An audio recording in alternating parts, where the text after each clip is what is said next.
අයබන් ශාලිත ආයුබෝවන්.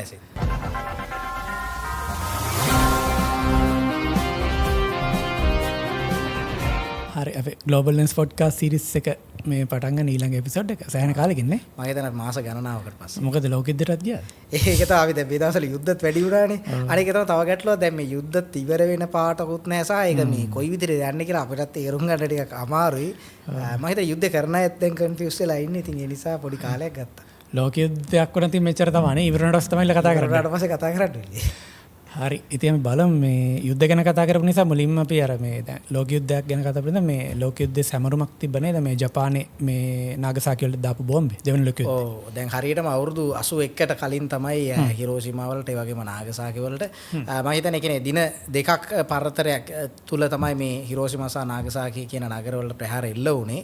ඒකෙදි විශේෂම දෙයක් තමයි දැන් මේ ප්‍රහාර එල්ල කරන්න ගත්ත තීරණ එතකොට ඒ සම්බන්ධයෙන් අපි මීට කලිනුත් කතා කරලා තියෙනවා. ගොඩක් අය කියනවා අපරාධෙනේ මෙහෙම රටකට ගහපු එක අමානුෂික තීරණයක් කියන එක තමයි සාමාන්‍යයෙන් ජෙනරල් අයිඩියා එක. හැබැයි දැන් ජපානයේ පවා එන මතය තමයි දැන් මේක නොගහ මේ යුද්ධය තීරණාත්මක අවසානයට ගේන්න බෑ කියලා. එකක් හැරි ස්ට්‍රූමන් යුද්ධ පටන් ගන්න කලින්, ඒ කියන්නේ යුද්ධ කරලා මේ යුද්ධ අවසාන දවස්වලදී ඒගොල්ලෝ දුන්න ඔෆර් එකක් ජපානට. ඕගොල්ලන්ට සැරෙන්ඩර් වෙන්න පුළුවන්. ඕගොල්ලන්ගේ රටේ භූමිය අහිමි වෙන්නේ නැහැ ඕගොල්ලන්ට. ඕගොල්ලන්ට ගෞරවණීය සැරෙන්ඩර් එකක් හම්බෙන්නේ. ඕගොල්ලෝ අපි යටතේ ජීවත් වෙන්න ඕනේ. ජපානයේ උසස් ජාතියක්.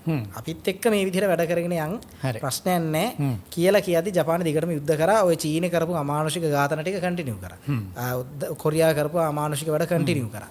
චීනේ තියෙනවා නේද මැසක එකක් කරපු එකක් ඔය ජපානයෙන් අල්ලගෙන අතා කියන්නේ අදරත් එක ජපාන පිළිගන්නේ නැහැ. නමුත් අතා අමානුෂික විදිහට කියන්නේ ජපාන කියන්නේ අතිශය අමානුෂික විදිහට මිනිස්සු මරපු රටක්. අමානුෂික. ඒ කියන්නේ ජපානයේ මිනිමස් අනුභව කරලා තියෙනවා. කැනිබලයිස් කරලා තියෙනවා යුද සිරකාරයෝ. ඇත්ත කතාව ජපානයේ දැන් ඇමරිකාවේ එඩිෂන් එක ගත්තේ නැත්තම් චීන ජාතිකයෝ මිලියන 30ක් 40ක් විතර මැරෙන්න ඉඩ තිබ්බා. කොරියාවේ සෑහෙන ජනසංඛ්‍යාවක් සිංගප්පූරුවක් නැති වෙන්න තිබ්බා. සිංගප්පූරුවක් නැති වෙන්න තිබ්බා. ඒ කියන්නේ ඒකේ හොඳ පැති තියෙන්න පුළුවන් කියලා තර්ක කරන්න පුළුවන්. ඒ ජපාන සංවර්ධන මෙහෙට එයි අර එහෙම කියලා. නමුත් ඕවරෝල් ඇමරිකාවේ ජනපදේ ගත්තේ ඒ තීරණේ. ඒ ගත්තා විතර නෙවෙයි දවස් 20කට කලින් කිව්වා. ඔව්. කට්ටිය හිතෙනවා ඕක ගහනවා කියලා. කියන්නේ පරමාණු බෝම්බ කියලා දන්නේ. ඔව්. හැරි ස්ට්‍රූමන්ට අදහස තිබෙන්නේ මේක මෙහෙම පුපුරයි කියලා. දැන් මේක ලෝකේ වෙලා නැහැ. මාෂල් ප්ලෑන් එකේ මේ කියන්නේ එතන මෑන්හටන් ප්‍රොජෙක්ට් එක වෙලා ඕපන්හයිමර්ලා මේකට දැනුම් දීලා මේක වැඩේ සක්සස් කියලා. ඊට පස්සේ ටෙස්ට් එකෙන් පස්සේ තමයි මෙයා කියන්නේ අනතුරෙන් ගිහින්. හැබැයි කියනකොට ජපානය හිතුවේ ලොකු එයා ස්ට්‍රයික් එකක් කරයි මේගොල්ලන්ට. මොකද ඇමරිකාවේ නාවික හමුදාවෙත් ඒගොල්ලන්ගේ තියෙනවා නේද? නාවික හමුදාව වෙනම එයා ෆෝස් එකක් තියෙනවා. ඒගොල්ලන්ගේ එයා ෆෝස් එක වෙනම තියෙනවා. එකතු වෙලා ලොකු ඇටැක් එකක් කරයි කියලා. හැබැයි පරමාණු බෝම්බ කියලා හිතුවේ නෑ. හිතුවට වැඩිය බරපතල විදිහට පුපුරලා ගියා. එදා ජපානයේ දන ගැහුවා. ඒ කියන්නේ ගහයි කියලා විතර මෙහෙම ගහයි කියලා හිතුවේ නෑ නේද? හිතුවේ නෑ. සහ අනික ජපානයේ තව හේතුවක් තියෙනවා. ජපානයේ තියෙන හරාකිරි ක්‍රමය. පරාජය වෙන්න බෑ. පරාජයට වඩා මරණය උතු. ඉතින් එතකොට එහෙම සටන් කරන නිර්භීත පිරිසක් පරාජය කරන්න මීට වැඩිය ක්‍රමවේදයක් නැහැ. කමකාසි ප්ලේන් කමකාසි ප්ලේන්. ඒ කියන්නේ ජපානයේ යුද්ධ පටන් ගත්තේ ජර්මනි සරෙන්ඩර් වෙලා හිටියා. මේ වෙනකොට ඉතාලිය කලින්ම සරෙන්ඩර් වෙලා හිටියා. ජපානයේ අගෝස්තු 14 වෙනිදා වෙනකම් ෆයිට් එක කරන්. ඒ කියන්නේ ජර්මනියේ සරෙන්ඩර් වෙලා මාස 3ක් විතර යනකම් ජපානය යුද්ධ කරා. ඊටාම ධෛර්ය සම්පන්නව යුද්ධ කරා. ඒ කියන්නේ වුන් කරපු අමානුෂික වැඩ එක පැත්තකින් තියෙදි ලොකු ධෛර්යයකින් යුද්ධ කරා. ඉතින් ඒ නිසා තමයි මේකේ අවශ්‍යතාවය. අනික මේකේ තව හරි විශේෂ දෙයක් ඇමරිකාව ඊට පස්සේ හරි ලස්සන වැඩ ටිකක් කරා ජපානයේ. ජපානයේ පලිගත්තේ නැහැ. මාෂල් ප්ලෑන් එක යටතේ ජපානයේ දියුණු කරද්දී ජෙනරල් ඩග්ලස් මැක්කාර්තර් එවනෝ ජපානයට. ජපානට එවලා එක ජපාන් මිනිස්සු 400කට එක ඇමරිකන් සෙබලෙක් ගානේ වෙලා 1945 ඔය කාල සීමාවේ ඉඳලා 50 ගණන් වෙනකන් අවුරුදු 7ක් පොඩි ඇමරිකන් ඇඩ්මිනිස්ට්‍රේෂන් එකකට අරගෙන එදා ඉඳලා අදටත් ඇමරිකා එක්ස් ජනපදයේ ගොඩාක් ලොකු කාර්යභාරයක් කරන ජපානයේ පරිපාලනය ඇතුලේ ජපානයට වැඩ තුනක් කරනවා. D3 කියලා කියන්නේ D3 ඩිමිලිටරයිසේෂන් එකක්, ඊට පස්සේ ඩිසෙන්ට්‍රලයිසේෂන් එකක්, ඊට පස්සේ ඩෙමොක්‍රටයිසේෂන් එකක්. ඉතින් ඕවා කරලා තමයි ජපානය අදට අරගෙන ඇවිල්ලා තියෙන්නේ. ඒක අර පිටිපස්සේ ඉතින් ඇමරිකාව තමයි හිටියේ. පිටිපස්සේ ඇමරිකාව. ඒක අර තව තීරණාත්මක දේ තමයි දෙවි කෙනෙක් විදිහට තමයි ජපාන කට්ටිය හිරෝහිතෝ අධිරාජ්‍යව දැකලා තියෙන්නේ. දැන් හිරෝහිතෝ අධිරාජ්‍යය යටත් වෙන මොහොත ඩග්ලස් මැක්කාර්තරට එද්දි ජපානය මෙහෙම කිව්වා. ඒ කියන්නේ ජපාන කැබිනට් එකේ තියෙනවනේ. ඔවුන් කිව්වා අපේ අධිරාජ්‍යය එන්නේ යාව ස්පර්ශ කරන්න බෑ. ඕගොල්ලෝ යුද්ධ දිනුවා වෙන්න පුළුවන්. මෙයා දෙවි කෙනෙක් වගේ. ස්පර්ශ කරන්න බෑ. කතා කරද්දි මෙන්න මේ විදිහේ වචන කතා කරන්න ඕනේ. එයාට කිසි දෙයක් කරන්න කියන්න බෑ. ඔයා ඊටාම යටහත් පහත්ව කතා කරන්න ඕනේ. රාජ සභාව ඉස්සරහ තමයි කතා කරන්න ඕනේ. ජෙනරල් ඩග්ලස් මැක්කාර්තර් යුද්ධේ දිනලා තිබ්බත් ජපානයට ගරු කරලා හරි මං එහෙම කරන්නම් කියලා කොන්දේසි වලට එකඟ වෙලා තමයි ආවේ පරමාණු බෝම්බෙන් පස්සේ. හැබැයි ගියාට පස්සේ අර විශාල ශරීරයක් තියෙන පුද්ගලෙක් ජෙනරල් ඩග්ලස් මැක්ආතර් කියන්නේ. හිරෝහිතෝ කියන්නේ සාමාන්‍යයෙන් පොඩි මිනිස්සෙක්. කියන්නේ අධිරාජ්‍ය වෙන්න පුළුවන් නමුත් ශරීරයෙන් පොඩි. ඔහු කෙලින්ම හිරෝහිතෝට අතරක් දීලා ඒ කියන්නේ හිරෝහිතෝ බැලුවා කියලා කියනවා මේ වෙලාවේදී තමන්ගේ රාජ සභාවේ අසරණ වෙලා. ඒ කියන්නේ මාව ඇල්ලුවා පළවෙනි පාර මිනිස්සෙක්. ඒ කියන්නේ ඔහු පොඩි කාලේ දෙමාපිය ස්පර්ශ කරන්නේ නැති. නමුත් එහෙම අධිරාජ්‍ය ස්පර්ශ කරන්න බෑ. ඔහු ස්පර්ශ කර අතරක් දුන්නා පිටට තට්ටුව දාලා අධිරාජ්‍යයට අණ කිරීමක් වගේ කරනවා මැක්ආතර්. අපි දැන් මේ කතා කරන්න කලින් අපි ෆොටෝ එකක් ගන්න ඕනේ කියලා. ඉතින් එදා ජපාන මිනිස්සු ගොඩක් මෙන්ටලි කියන්නේ අර පරිපාලන ඉහළ කට්ටිය ෂොක් වුණා. ඒක හරි සුවිශේෂී දෙයක්. හරි. එතකොට දෙවන ලෝක යුද්ධයෙන් පස්සේ ජපානයේ දැන් එතකොට ඊටාම දියුණු තැනකට ඇවිල්ලා තියෙනවා. ඒ කියන්නේ බිඳුවටම අලු වෙන්නම මේ විනාශ වෙච්ච රට. විනාශ වෙච්ච රට. ඒ කියන්නේ ගොඩ නගන්න බෑ කියලා මිනිස්සු ගොඩක් හිතුවේ. නමුත් ජපානය හිටියට වැඩි. ඒ කියන්නේ ජපාන එක කාලයක් තිබ්බ ඇමරිකා බහුජාති සමාගමුත් අයිති කරගත්තා. ඒ තරම් ඉස්සරහට ඒගොල්ලෝ ආවා. හරි. ඕකේ අපිටත් අර පොඩ්ඩක් ලංකාවට ආඩම්බර වෙන්න වගේ හදපු කතාවකුත් තියෙනවා මේ JR කියපු නිසා තමයි ජපානට සමාව දුන්නේ වගේ කතාවක්. ඒකේ ඇතන කියන්නේ කතාව JR තමයි. නමුත් ඉතින් ඒක කොහොම සමාව දෙන්න හිටියේ. ඒකේ මේ අර ඒ නාට්‍ය කොට සරංගලයක් JR තමයි. ඒ කියන්නේ JR ට අපිට දෙන්න පුළුවන් 10%ක්. 10% වගේ දෙන්න පුළුවන්. ඒ කියන්නේ JR ගේ තියෙන ටැලන්ට් එක තමයි දැන් මේක කොහොමත් එනවා කියලා. JR ඒ දවස්වල ගොඩක් ඇමරිකාවත් එක්ක හිතවත් පාලනයක් නෙතිබ්බේ. ඒ කියන්නේ අපේ මුදල් ඇමතුමානේ. එයා මේකෙන් බැලුවේ දැන් ජපානයේ ඇමරිකාවට කොහොමත් හේතු වෙනවා. අපිත් මේ කඳවුරත් එක්ක ගමනක් යන්න ඕන කියන එක ප්‍රෙඩික්ට් කරලා තමයි JR එඩිෂන් එක ගත්තේ. හරි. ඒකෙත් රෙකෝඩින් එකක් මම හිතන්නේ ඒගොල්ලෝ තියලා තියෙනවා JR එක කරපු කතාව කියන්නේ. ඒ කියන්නේ JR කරපු නිසා දුන්නා නෙවෙයි. ඉතින් මම හිතන්නේ එහෙම තීරණයක් ගන්න ඇති කියලා. නමුත් ඒ කියන්නේ ඒක ටිකක් අතිශයෝක්තිය කියන එක. ඒක අර ඒ ප්ලෑන් එකට අනුව එයා ඒ කතාව කරා මේ කවුද කොපි පේස්ට් කරපු මැසේජ් එකක් මේ ට්වීට් එකේ දැම්මේ කවුද අපේ පාකිස්තානයේ සභාසරින් නේද? පාකිස්තාන අගමැතිතුමා. ඒ කියන්නේ එයාට දාන්න ඕන ට්වීට් එකක් අරහෙන් එවලා තිබ්බා. ඊට පස්සේ ඩ්‍රාෆ්ට් එකත් එක්කම දැම්මා නේද? ඔව් ඒකේ ඩ්‍රාෆ්ට් කියලා ලියලා තියෙන එක මේ මොනසට එඩිට් කරන්න බැහැ. එහෙමම කොපි පේස්ට් කරා ට්වීට් එකට. කරලා ට්වීට් එකට. හරි. ඒ වගේ එකක් තමයි තින්නේ. ඒකම තමයි. ඒකම සභාසරිස්ටඩි මේ ලස්සනට කරා. ලස්සනට කරා. වැඩේ දාගත්තේ නෑ. දාගත්තේ නෑ. දීපු කතාව ලස්සනට කරා. හරි. ඉතින් ඕක තමයි මේ ජපානයේ තත්ත්වය. අපි දැන් වර්තමාන තත්ත්වෙටම මේ ප්‍රධාන කතාව මේ ඉරාන යුද්ධනේ. ඔව්.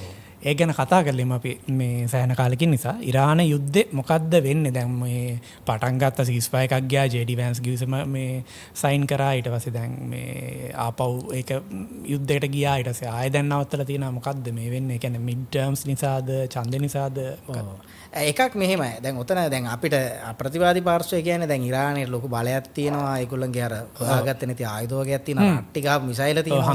හංගලා තියෙනවා. දැන් ඒක අලුත් ඒවා ගන්න හින්දා බයට ඇමරිකාව මේ යටත් වුණා වගේ කතාව තමයි කියන්නේ. මම දැක්කා ඒ මිසයිල් රට්ටි ගහපු එක්කෙනා කියලා තිබ්බා යුක්‍රේනයේ ඉරානයට යටත් වෙන්න යනවා වගේ මොකක්ද කතාවක්. ඒක මම හිතන්නේ වෙන යුනිවර්ස් එක වෙන එකක් වෙන්නේ නැති. එයා මම හිතන්නේ දැන් නඩුවක් කියලා නෙන් තියෙන්නේ. අධිකරණයට පාස කරපු කේස් එකක් තියෙනවා මට. ඒක තමයි විදර්ශන කිසිම සද්දකුත් නැහැ. ඒකයි සද්ද නැත්තේ. එතකොට දැන් ඒගොල්ලෝ කියන විදිහට වඩා ඇත්ත කතාව. භූමිය යථාර්ථය ගත්තොත් අපිට පේනවා කියන්නේ සාමාන්‍යයෙන් ගත්තාම මිලිටරි මේ වශයෙන් ඉරානයේ ඩෙසිමේට් වෙලානේ තියෙන්නේ. ඒ කියන්නේ ඉරානයට නේවි එකක් නැහැ. ඉරානයේ නෞකාවලට වෙච්ච දේ අපි දැක්කා. නේවි එක ඉන්නවනේ. ඔව් මුහුදට. මුහුද යට ඉන්න. ඒ කියන්නේ මෙහෙම ප්‍රොමෝට් කරලා තිනවා සබ්මරීන් වල. දැන් අර වැඩිම ලෝකේ ලොකුම සබ්මරීන් බලකායේ තියෙන්නේ ඉරානේ. කියලා කියන්න පුළුවන්. ඒ කියන්නේ ඉරානයට මෙහෙම දෙයක් නැහැ. නාවික හමුදාපති කෙනෙක් ඉන්නව නැවුනේ. නැවුනේ. එකක් ලංකාවේ තියෙනවා එකක් ඉන්දියාවේ තියෙනවා. මං හිතන්නේ ඉරානේ නෑ වැඩියෙන් තියෙනවා ඉරානට වැඩිය ලංකාවේ. ඒ දෙකක් තියෙනවනේ නවත්තලා.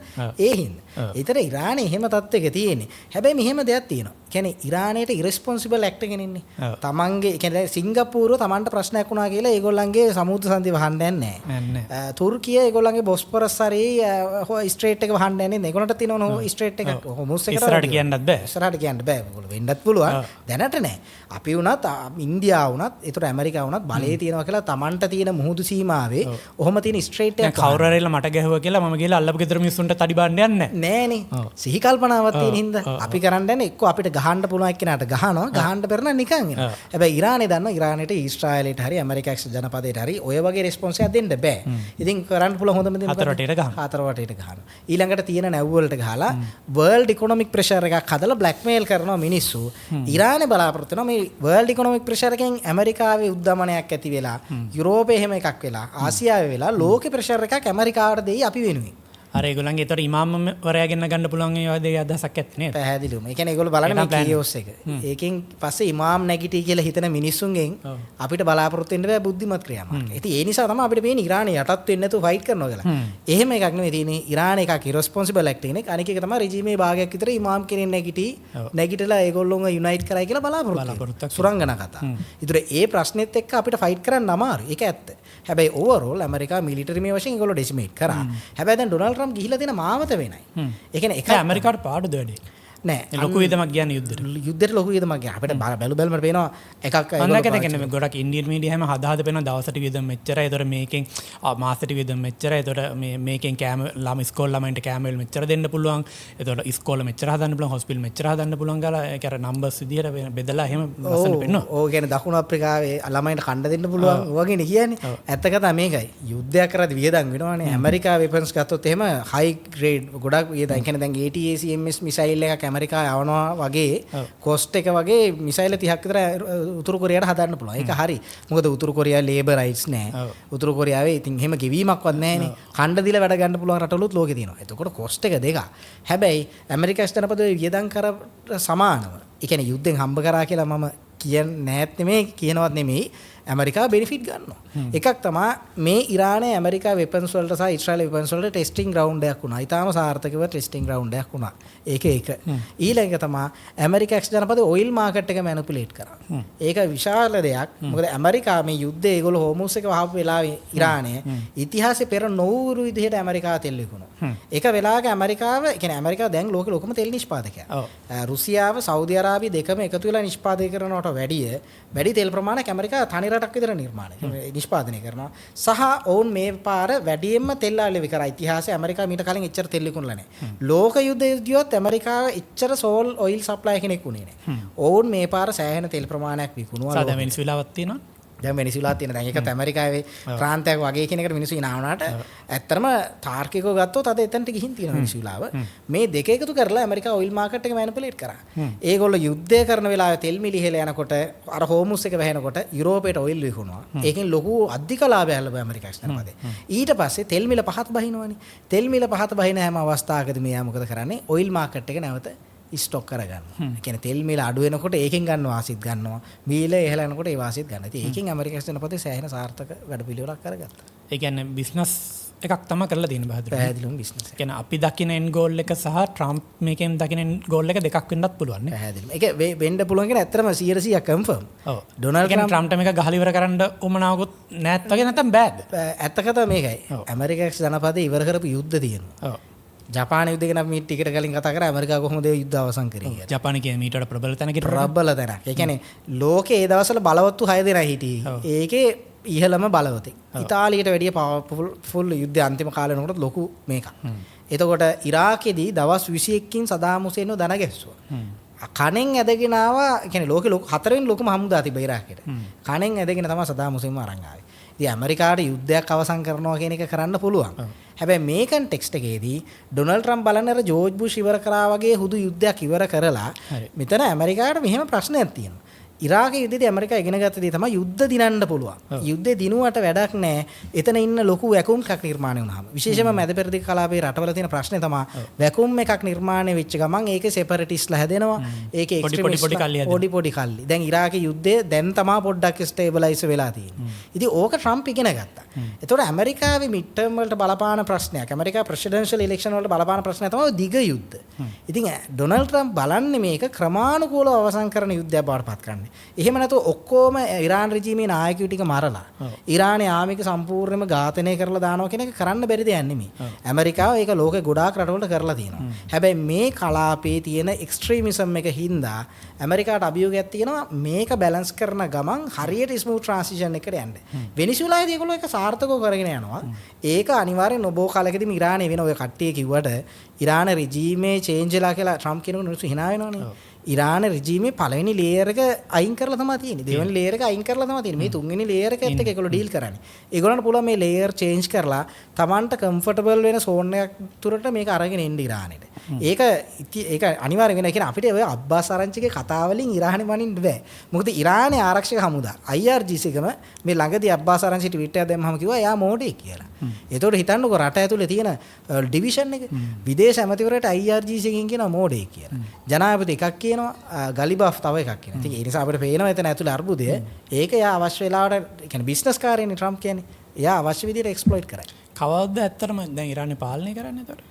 ඉරානේ මෙහෙම ඉරානේ ඇත්ත පාලනය දැන් මොස්ටාබත් මැරලා කියලා කියනවනේ. ඔව් මොස්ටාබගේ වීඩියෝ එකක් දැම්මා. ඒගොල්ලෝ මේ දැන් දවස් දෙකකට කලින් බලනකොට ඒක අවුරුදු දෙකකට වඩා පරණ වීඩියෝ එකක්. ඉතින් දැන් ඒගොල්ලෝ කියන මොස්ටාබගේ අලුත් වීඩියෝස් තියෙනවලු ඒගොල්ලෝ ගාව. ඒව දානවලු ඉස්සරහට.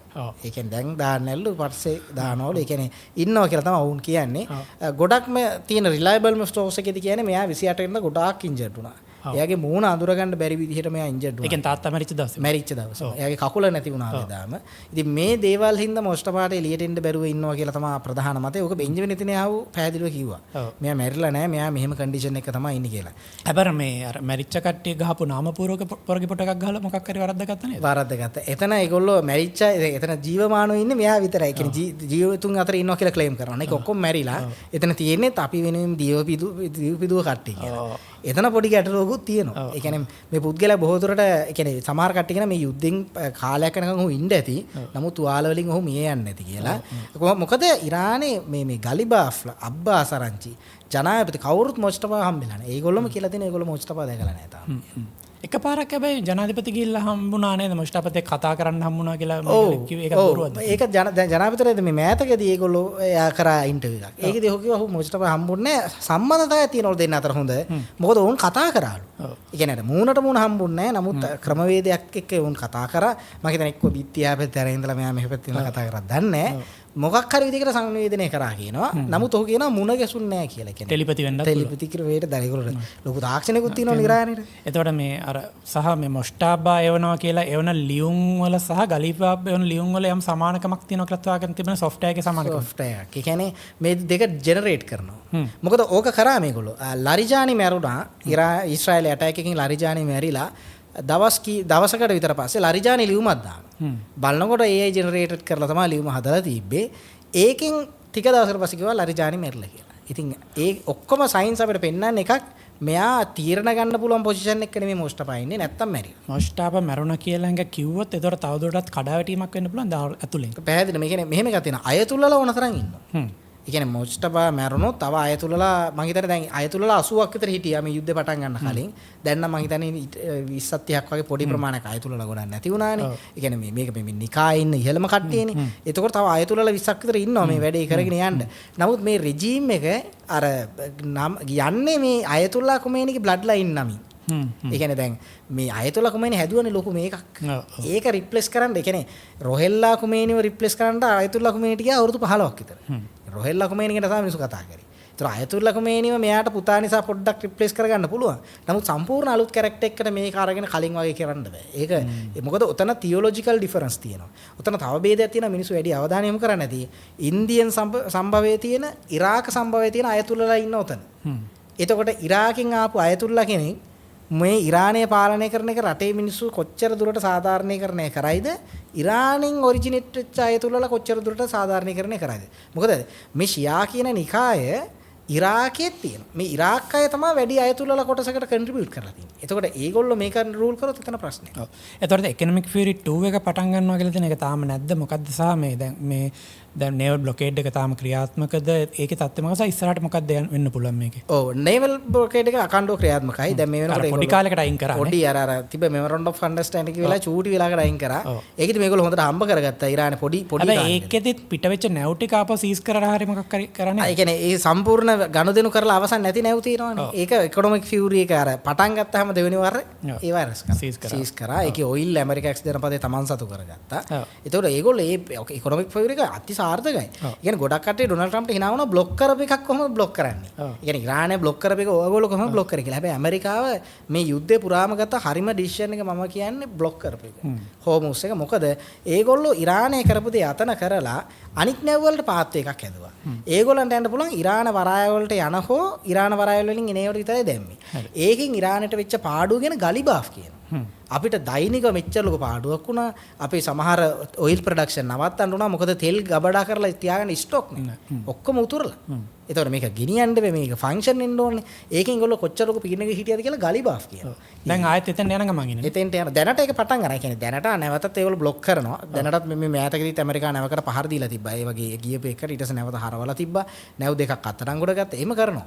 ඒ නිසා ඉකොනොමික් ෆේවර් එක අකණ්ඩව ක්‍රියාත්මකයි. ඊළඟට තව දෙයක්. මේ ගහන නැව් වලට ටෝල් එක පේ කරන්නේ කියන්නේ ඉන්දියාව නැවකට හිට ගැහුවොත් ඒක ගෙවන්නේ අර ඉරානේ ෆ්‍රීස් කරපු ඇසට්ස් වලින්. එතකොට ඉරානේ බිලියන 300 තිබ්බා කියලා ඉරානේ හිතාගෙන හිටියට ඒක දිය වෙනවා නැව් වලට ගහන හැම සැරේකටම. සහ ඉස්සරහට මොන වගේ පැත්තකට යන්න පුළුවන් සහ මේ දැන් මේ නවත්තලා තියෙන යුද්ධය ආරම්භ වෙන්න පුළුවන්ද මේ මොකද්ද දැන් ඩුවල් පර්පස් ඉන්ෆ්‍රාස්ට්‍රක්චර්ස් වල ගහනවා වගේ කතාවක් තියෙනවා මේ ලාස්ට් chance කියලා අය මම දැක්කේ ලාස්ට් chance නම් කීයද කියලා මේ ලාස්ට් chance එක සහ මේ එතනින් එහාට මේ ඩුවල් පර්පස් එක කියන්නේ පාලම් මේ එතකොට බල ශක්තිය උපදින තැන් වගේ මිලිටරි සහ සිවිල් දෙකටම භාවිතා කරන්න පුළුවන් ෆැසිලිටිස් වලට පහර දෙනවා කියලා කියනවා මොකක්ද ඒකේ පොසිබිලිටි එක ඔව් මේක මගේ සරල අදහස මේකයි මේ අවුරුද්ද අවසන් වෙනකොට ඔය රෙජිමේට පවතින්න බෑ. ඉකොනොමිකලි පවතින්න බෑ. 26න් ඉවරයි. 26න් ඉවරයි. ඒක අපි මේ මුලින් ඉඳලම කිව්ව හින්දා දැන් කට්ටියට කෝ දැන් ඉවරනේ යුද්ධේ. මොකද වෙන්නේ කියලා මම කියන්නේ මේ අවුරුද්ද ඉවරනකන් ඉවසන්න. මිඩ් ටර්ම් එකෙන් පස්සේ නොවැම්බර් මාසේ ඇමරිකා එක්සත් ජනපදයට පුළුවන් ඕන දෙයක් කරන්න. මොකද ඇමරිකාව අත් දෙක ගැට ගහලා ප්‍රජාතන්ත්‍රවාදී රටක් මේක. ඇමරිකාට බෑ ඔය රුසියාව කරා වගේ මෝඩ යුද්ධයක් දිගටම ඇදගෙන යන්න. යුක්‍රේනයේදී රුසියන් සෙබළු ලක්ෂ 10කට වැඩිය දැන් තුවාල ලැබලා හෝ මරණයට හෝ පත් වෙලා තියෙනවා. එතකොට ඒකට ඇමරිකාව 20ක්වත් මරුන්නේ නැහැ නේ. 20ක්වත් මරුන්නේ නැහැ. ඒ කියන්නේ දැන් මේ කට්ටිය කියන මහා බලවත් ඉරානේ කියන. ඇමරිකාවේ සෙබළු මීට වැඩිය මරුණා අර දවස් 21 යුද්ධෙදී ඉරාකෙත් එක්ක. ඊට වැඩිය ඇමරිකන් සෙබළු නැති වෙලා තියෙනවා ඔය හිස්බුල්ලා සංවිධානයෙන් කරපු ටෙරරිස්ට් අටැක් වල. එතකොට ඊශ්‍රායලයේ ගත්තත් ඇමරිකාව ගත්තත් කැෂුවල්ටිස් ඔක්කොම එකතු කරොත් සහ මැද පෙරදිග රටවල් කැෂුවල්ටිස් එකතු කරොත් ඊටාම පොඩි ප්‍රමාණයක කැෂුවල්ටිස් සහ උතන තව එකක් තියෙනවා දැන් ඒගොල්ලෝ චීන ඉන්ෆ්‍රාස්ට්‍රක්චර්ස් වලට ගහලා තියෙනවා සමහර තැන්වලදී ඉරානයේ විසින්. ඒතර ඒවා අපිට මෙතෙන්ට කවුන්ට් කරන්න බෑනේ. ඒතර ඕවරෝල් ගත්තාම එහෙම ලොකු ඩැමේජ් යන්නේ ඇමරිකාට මේ යුද්ධය කරගෙන යන්න පුළුවන් මේක ඇමරිකාව අනාගෙන නැහැ. ඊළඟ එක තමයි ඔය ඉකොනොමික් ප්‍රෙෂර් එකත් එක්ක විරකියක් දැන් හැදිලා තියෙනවා. ඉරානේ රාජ්‍ය සේවකයන්ට මාස ගානකින් පඩි ගෙවලා නැහැ. ඒක ඉරානේම වාර්තා කරනවා. අන්ඩර්ස්ට් එකක් හැදෙනවා. අන්ඩර්ස්ට් එකක් හැදෙනවා අනිවාර්යෙන්. ඊළඟට මේගොල්ලන්ට ඊළඟ ඔප්ෂන් එක එනවා. ඊළඟ අන්ඩර්ස්ට් එක එද්දී ඒගොල්ලන්ට පුළුවන් වෙපන් ස්මග්ල් කරන්න ඉරානය ඇතුළට. ඒක මේ වෙනකොට කරන්න නැති වෙන ප්‍රධානම හේතුව. ඇමරිකාට පුළුවන් මොකද ලින්සි ග්‍රෑම් නැති වෙන කලින් කිව්ව ප්‍රධාන දෙයක් තමයි අපිට හමුදා රට ඇතුළේ ඉන්නවා. ඒක තමයි ඉරානයේ ජනතාව දෙන්නේ මිනිසුන්ට ආයුධ කියලා. ට්‍රම්ප්ගේ තියෙන එකම තියෙන බය එයා කැමති නෑ මේක ඉරාකයේ හෝ ලිබියාවක් වෙනවට. ඒ හැරෙන්න වෙන ප්‍රෙසිඩන්ට් කෙනෙක් හිටියන ඒ ඩිසිෂන් එක මෙලහකට අරගෙන නමුත් ට්‍රම්ප්ට සාධාරණ හේතු වෙනවා එහෙම අරගන්න නැතු වෙන්න. ඒ නිසා අපිට පැහැදිලිව කියන්න පුළුවන් එකක් ඉකොනොමික් ෆියුරි එක නිසා ඉරානේ බිඳ වැටෙන එක අනිවාර්යයි. කියන්නේ ඒගොල්ලන්ට ආර්ථිකය තිබ්බේ නෑනේ. අපි දන්නවා රියාල් මිලියනයක් ඕනේ ඩොලර් එකක් ගන්න. දැන් මිලියන දෙකක් ඕනේ. දැන් මිලියන දෙකක් ඕනේ. ඉතින් එතනින් පේනවා ආර්ථිකය කියන්නේ සම්පූර්ණයෙන්ම ඉවරයි දැන්. එතනින් එහාට ගිහිල්ලා මේක අභ්‍යන්තරයේ ඉන්ටර්නල් ඉකොනොමි එක සම්පූර්ණයෙන් විඳවට්ටලා එනර්ජි ඉන්ෆ්‍රාස්ට්‍රක්චර්ස් ටික කඩලා තමයි මේගොල්ලෝ ඉරානේ වෙනස් කරන්නේ. ඒක මේගොල්ලෝ දැන් මේක හාෆ් වේ ගිහින් ඉවරයි. ඒ නිසා කවුරු හරි ඉරානේ දිනනවා කියලා කියනවනම් සාමාන්‍ය බුද්ධියක් තියෙන කෙනෙක්ට ඒක විශ්වාස කරන්න ඉතාම අසීරුයි. ඒ කියන්නේ සරලව ගත්තොත් අපි රුපියල් 3000ක් අරන් ගියොත් එන් කෝටි 6ක් විතර ගන්න පුළුවන්. කෝටිපතියෙක් වෙන්න පුළුවන්. රියාල් පතියෙක් වෙන්න පුළුවන්. ඒ කියන්නේ රියාල් වලින් පීරන්න පුළුවන්. රුපියල් 3000යි. හරි. ඉතින් ඉරානයේ තත්ත්වයක හිතනවාද ඉස්සරහටත් දැන් මේ යන විදිහටම යුද්ධය තවදුරටත් පැවතුනොත් මේ නිකන් කලාපේ අනිත් රටවල් වලටත් මේ බලපෑම එයි සහ මේ අපිටත් මේ තෙල් වල බලපෑම මේ දැන් අපිට දැන් ඇවිල්ලා දැන් සමන වෙලා ඉතින් ආයෝක උඩටම ගිහලා ඩොලර් 100 පැනලා 150ට එහෙම යන්න තත්ත්වයක් තියෙනවා. හැබැයි ඒක එහෙම වෙන්නේ නැති වෙන්නත් chance එකක් තියෙනවා. ඔව් දැන් මෙහෙම එකක් තියෙනවා. දැන් ඔය ඔයිල් මාකට් එකේ මිල ඉහළ යන්නේ ඒකම ප්‍රධාන හේතුව උතනින් ඔයිල් එන්නේ නැති එකම නෙමෙයි. ඔව්. උතන ඩිමාන්ඩ් and සප්ලයි එකත් එක්ක මේ ඉකොනොමික් සිස්ටම් එකත් එක්ක තමයි ඔය ඔයිල් සප්ලයි එකේ ඩිමාන්ඩ් එක වැඩි වෙනකොට මිල ඉහළ යන්නේ. දැන් ලෝකේ රටවල් ගොඩාක් ඕල්ටර්නේටිව්ස් වලට කියන්නේ. දැන් හොඳම උදාහරණය දකුණු කොරියාව. දකුණු කොරියාව ඕල්ටර්නේටිව් එකක් විතර ආජන්ටිනාත් එක්ක ඇග්‍රීමන්ට් එකක් ගහලා තිනවා ඔයිල් ගන්න. හරි. ඊට පස්සේ ගෑස් ගන්න. ඒතර යුරෝපේ දැන් ඕල්රෙඩි ඇමරිකා එක්සත් ජනපදයෙන් ඔයිල් ගන්නවා. බට් ලයින් එකක් හැදෙනවා UAE වල. UAE වල බට් ලයින් එකක් හැදෙනවා. ඊට පස්සේ අසර්බයිජාන් ලොකු රෝල් එකක් ප්ලේ කරනවා තන. ඒගොල්ලොත් ගේම් එකක් ගහනවා. ඒතර දැන් මේ තව රටක් තමයි ඊශ්‍රායලේ ගෑස් ප්‍රොඩියුස් කරනවා. ඒගොල්ලෝ ඊජිප්තුවට දැන් බිලියන 30 ඩීල් එකක් ගහලා තියෙනවා. බිලියන 30ක් හෝ 40ක්. ඒ ඩීල් එකත් එක්ක ඒගොල්ලෝ ඊජිප්තුවට ගෑස් යවනවා. ඒතකොට ඔහොම ඔහොම වුණාම ලෝකේ හැමරටම ඕල්ටර්නේටිව් සොයාගත්තාම අර හෝමුස් එකේ තියෙන වැදගත්කම ටික ටික අඩු වෙනවා. ඊළඟට සෞදි අරාබියත් දැන් සෞදි අරාබියත් ඔය වෙලාවට ඒගොල්ලෝ සොලියුෂන්ස් අරගෙන තියෙන. දැන් ඒගොල්ලොත් අර පයිප්ලයින් ඩෙවලොප් කරනවා, ඒ අයිඩියාස් වලට යනවා. ඒකෙන් මේක ඩයිවර්සිෆයි වෙනවා. ඩයිවර්සිෆයි වෙච්ච දවසට අපිට අර කලින් දැක්ක ඔයිල් ප්‍රෙෂර් එක ඒ විදිහට එන්නේ නැහැ. යම් පයිප්ලයින් එකත් එක්ක මේ හෝමුස් සමුද්‍ර සංධියේ තිබු වටිනාකම එන්න අඩු වෙනවා. අඩු වෙනවා. ඒක වහලම තියාගත්තත් කමක් නැහැ ගන්නට එනවා. එනවා. ඒ කියන්නේ අනිවාර්යෙන් ඕක මේගොල්ලෝ වහලා තිබ්බොත් ඕකේ පාඩුව ඉන්නේ ඉරානයේ අනාගතයේම පමණයි. මොකද අනික හැම රටකටම ඕල්ටර්නේටිව්ස් තියෙනවා. ඉරානයට විතරයි ඕක ඇත්තටම අවසානයේදී ඕන වෙන්නේ. ඒකෙන් ඒගොල්ලෝ හරි. ඒතර ශාලිත දැන් අපි ඉරානයේ කතාව ඔතනින් තියලා අපි මේ දකුණු ඇමරිකාව පැත්තට ආවොත් දැන් වෙනිසුලාව යටත් කර ගැනීමත් එක්ක ඊට පස්සේ ඒක කියුබාවටත් ගියා. දැන් දකුණු ඇමරිකාවේ මොකද්ද වෙන්නේ? ඔව් දැන් දකුණු ඇමරිකාව කලාපේ මම කියන්නේ සමස්තයක් විදිහට ගත්තොත් දැන් අපි මේ කතාවේදී මේ මම හිතන්නේ මේ පොඩ්කාස්ට් පටන් ගද්දි මුලින්ම කිව්ව එකක් තමයි අපි ඔය මාකෝ රූබියෝ පත් කරද්දී අපි ගම මාකෝ රූබියෝ ඉන්නේ දකුණු ඇමරිකාවේ. කියුබාවේ කෙනෙක්. තොර කියුබන් අයගේ කියුබාවේ කැපිටලිස්ට් අයගේ තියෙන අදහසක් තමයි ඒගොල්ලෝ දන්නවා ඒගොල්ලන්ට ගොඩාක් දේවල් අහිමි වුණා ඔය කියුබානු විප්ලවයත් එක්ක. ඉතින් සමාජවාදයේ කියන අපි ඩොනල්ඩ් ට්‍රම්ප්ගේ කාර්ය මණ්ඩලය පත් කරන වීඩියෝ එකේදී ඔය කතාව විස්තර කරානේ. ඒ විස්තර කරා. ඒ විදිහටම විස්තර කරා. ඒගොල්ලෝ ලොකු අයිරකින් ඉන්නේ සමාජවාදී. කොමියුනිස්ට්වාදයට කැමති නැහැ. එදාම අපි කිව්වා දකුණු ඇමරිකාවේ බරපතල දේශපාලන සුනාමියක් එනවා. මේ වචනින්ම කිව්ව සුනාමියක් එනවා. බ්ලූ වේව් එකක් එනවා. ඒ කියන්නේ කොන්සර්වේටිව් වේ එකක් එනවා. ඒකෙන් දකුණු ඇමරිකාවේ දේශපාලනය කන අපිට ගහනවා. අද ඉතිහාසයේ පළවෙනි පාර අපි දකිනවා මුළු දකුණු ඇමරිකාවම දක්ෂිණාංශික රැල්ලක් පෙර නොවූ විදිහට. මෙච්චර කාල අපි දැක්කේ රතු පාට රැලි දකුණු ඇමරිකාවේ. අද අපි දකිනවා දක්ෂිණාංශිකව.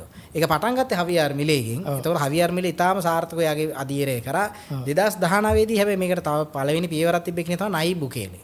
නයිබ් බුකේලේ යා ඒ 2019 දී ඊතර වෙන තත්ත්වයක් තිබ්බේ. එල් සල්වදෝරේ යා ක්‍රයිම් පාලනය කරනවා කියලා එතන ආවා. ඊට පස්සේ ඒකට හවියර් මිලේ එකතු වුණා. ට්‍රම්ප් එනකොට ඔය බ්‍රසීල් නම් දැන් ලූලා සිල්ලා ඉන්න හින්දා ඉතින් එතන පොඩි වාමාංශික බවක් තියෙනවා.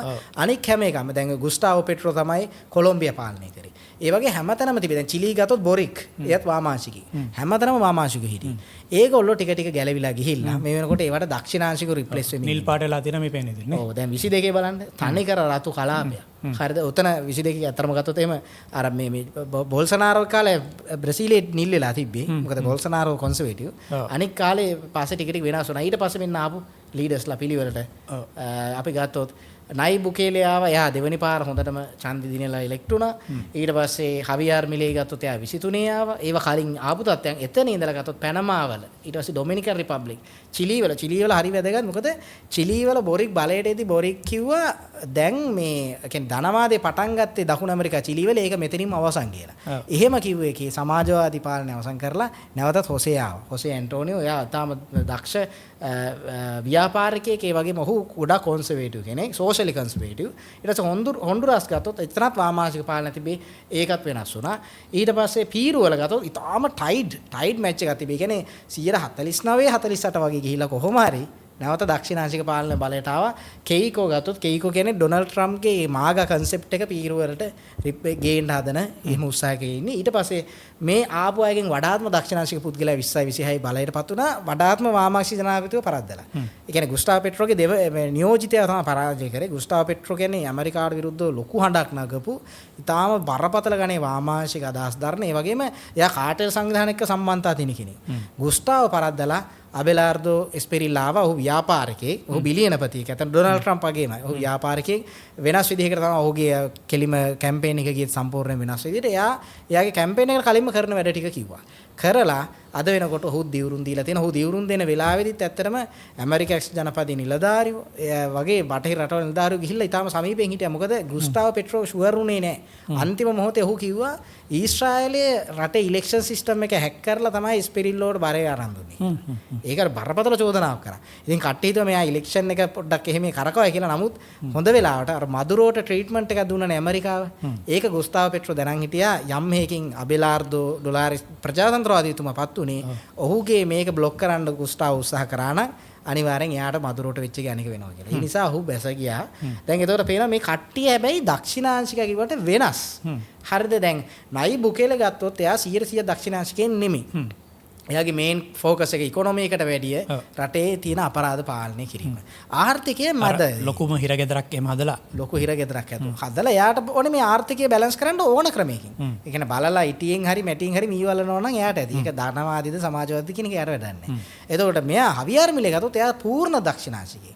එයා ඕස්ට්‍රියානු ආර්ථික ප්‍රතිපත්ති එක්ක කියන්නේ ඕස්ට්‍රේලියානු ඉකොනොමි එක මං හිතන්නේ දැන් ඕස්ට්‍රේලියානු කොහොමද පාවිච්චි කරන්නේ. ඕස්ට්‍රේලියාවෙන් ආවේ ඒ ඉකොනොමික් ස්කූල් එකකින්. නමුත් එතන ඉඳලා ගත්තොත් ධනවාදී මුදුන් මල් කඩවල වලවත් අද ඕස්ට්‍රේලියානු ඉකොනොමික් ක්‍රමය පාවිච්චි කරන්නේ.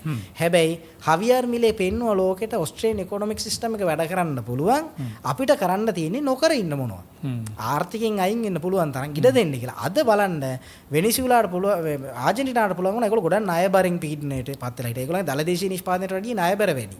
අද ඒගොල්ලෝ ණයබර අඩු කරලා තියෙනවා. බජට් එක ඩිෆිසිට් එක බැලන්ස් කරලා තියෙනවා. එතකොට ඊට පස්සේ රටේ ගත්තොත් දැන් එයා රස්සා අනවශ්‍ය රස්සා දීලා තිබ්බ රජෙන්. ඒ සියල්ලම අයින් කරා. පොඩි කාලයක් ඇතුළත රජයේ සේවය ප්‍රතිසංස්කරණය කරන්න ඕන හැමදේම කරලා අද වෙනකොට ලෝකේ තියෙන බහුජාතික සමාගම් ඔක්කොටම එයා පොඩි ඔපචුනිටි එකක් හදලා දීලා තියෙනවා. ටැක්ස් කට් එකක් දීලා ඊට පස්සේ නීති ලිහිල් කරලා ආයෝජනය කරන්න. අද දකුණු කොරියාවේ ඇවිල්ලා ඊට පස්සේ ඊශ්‍රායලයේ ඇවිල්ලා යුරෝපයේ ඇවිල්ලා ඇමරිකාවේ බහුජාතික සමාගම් ඇවිල්ලා මොකද කරන්නේ? මේක ඇතුලේ ආයෝජනය කරනවා. අද ඒගොල්ලෝ මේක ඔප්ෂන් එකක් විදිහට දකිනවා. විශේෂයෙන්ම ලිතියම් නිෂ්පාදනය කරන්න මේගොල්ලන්ගේ තියෙන ලොකු නිදි. ඒතර මේගොල්ලෝ ස්වභාවික සම්පත් වලින් මේගොල්ලෝ උපරිම ප්‍රයෝජන ගන්නවා. ඔය ඉතින් පරිසරවාදීට අපිට කියන්න පුළුවන්. ඒතර පරිසරය දූෂණය වෙනවනේ මේ පාතාල කර්මාන්තය කියලා මං කියන්නේ. ඒවා විහිළු කතානේ. මේ වෙලාවේ යා ඉකොනොමි එකේදී ගන්න පුළුවන් ඔක්කොම ලෙවරේජ් එක ගන්නවා. එහෙම අරගෙන ඒක වෙනස් කරනවා. ඒතර අනික් අය ගත්තොත් ඒගොල්ලන්ට තව වැඩ පෙන්වන්න තියෙනවා. ඒගොල්ලෝ වැඩ පෙන්නෙමින් ඉන්නේ. හොසේ ඇන්ටෝනියෝ ගත්තොත් එයා කරන්නේ චිලි එක අර පිනෝච් එකේ කාලෙට අරන් යන එක. පිනෝච් කාලේ උතාම දක්ෂිණාංශිකයිනේ. එතෙන්ට එයා චිලියේ අරන් යයි. ඊට පස්සේ කෙයිකෝ ගත්තොත් එයා කියන්නේ මාකට් ඉකොනොමි එකයි ක්‍රයිම් පාලනය කරන්න ඕනේ. මේ ඔක්කොගේම පොදු කතාව තමයි. දැන් ඔය ඩැනියෙල් ගත්තත් මේ හැමෝගෙම එයා සිකියුරිටි ෆෝකස්. ඔක්කොටම මේ දකුණු ඇමරිකාවේ තියෙන ලොකුම ප්‍රශ්නේ එකක් සමාජවාදී. මේ කොමියුනිස්ට් කාරයෝ මේ දකුණු ඇමරිකාව විනාශ කරා. ඊටාම සම්පත් ගණනාවක් තිබ්බ කලාපයක්. ඊළඟ තමයි කාටෙල් ප්‍රශ්නේ. ඉතින් ඔය ප්‍රශ්න දෙක කන්ෆ්‍රන්ට් කරන්න තමයි දකුණු ඇමරිකාව උත්සාහ කරන්නේ. ඒකදී ඇමරිකා එක්සත් ජනපදයේ දැන් ගත්තොත් ඒගොල්ලොන්ගේ පෙළගැස්ම බලන්න. දැන් ඒ දවස්වල තිබ්බ ප්‍රශ්න සහ අද අලුත් ප්‍රශ්න. ගෙනල්ලා ඒ කියන්නේ ඇමරිකා එක්සත් ජනපදයේ උත්සාහ කරලා තියෙනවා. තමන්ගේ අවශ්‍යතා සහ තමන්ගේ මතවාදය තියෙනවනේ. ඒකට පළවෙනි පාර දකුණු ඇමරිකාව අලයින් කරගන්න. ඇමරිකාව මීට කලින් try කරා. පිනෝචේ හිටියා වැඩ කරා. හැබැයි ඒව සක්සස්ෆුල් නෑ. ඒ කියන්නේ මුළු කලාපෙන් මෙයා විතරයි නෙතන හිටියේ. ඒතර බොල්සනාරෝ විතරයි.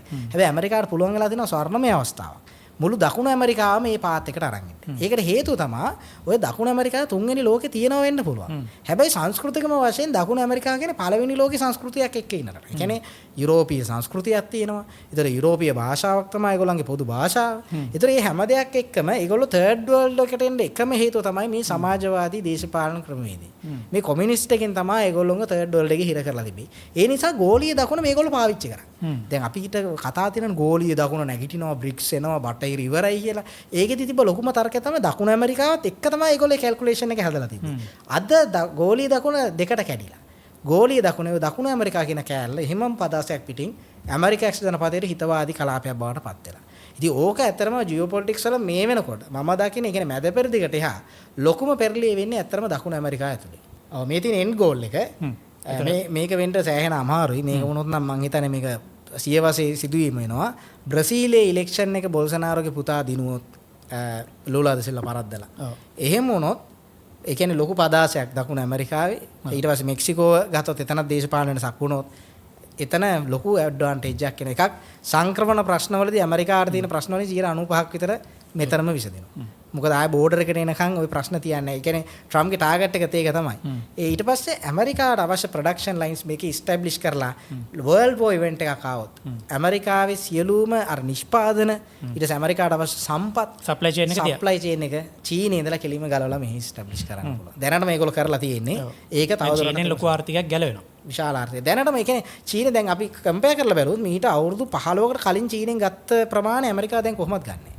දැන් සප්ලයි චේන් එක සම්පූර්ණයෙන් ගලවලා මෙතන ඉස්ටැබ්ලිෂ් කරන එක තමයි ඇමරිකාව ඊළඟ ගෝල් එක. ඒ කියන්නේ දකුණු ඇමරිකාව සාමකාමී සහ මේ ධනවාදී ආර්ථිකයකට ස්ථාවර කරගත්තොත් ඒ තියෙන සප්ලයි චේන් ඒක ෆැක්ටරිස් ටික මෙතන මේකන ගේන්න පුළුවන්. ඒකෙන් වෙන එකක් නෙමෙයි තවත් දෙයක් වෙනවා. උතන ට්‍රිලියන ආර්ථික හැදෙනවා. ඊට පස්සේ ආජන්ටිනාව බ්‍රසීලයේ කොහොමද ඕල්රෙඩි ට්‍රිලියන තමයි. මම කියන්නේ ජනගහනය යන නිසානේ. නමුත් එතනින් එහාට ගිහිල්ලා දැවැන්ත ආර්ථිකයන් 3ක් 4ක් හැදෙනවා උතන.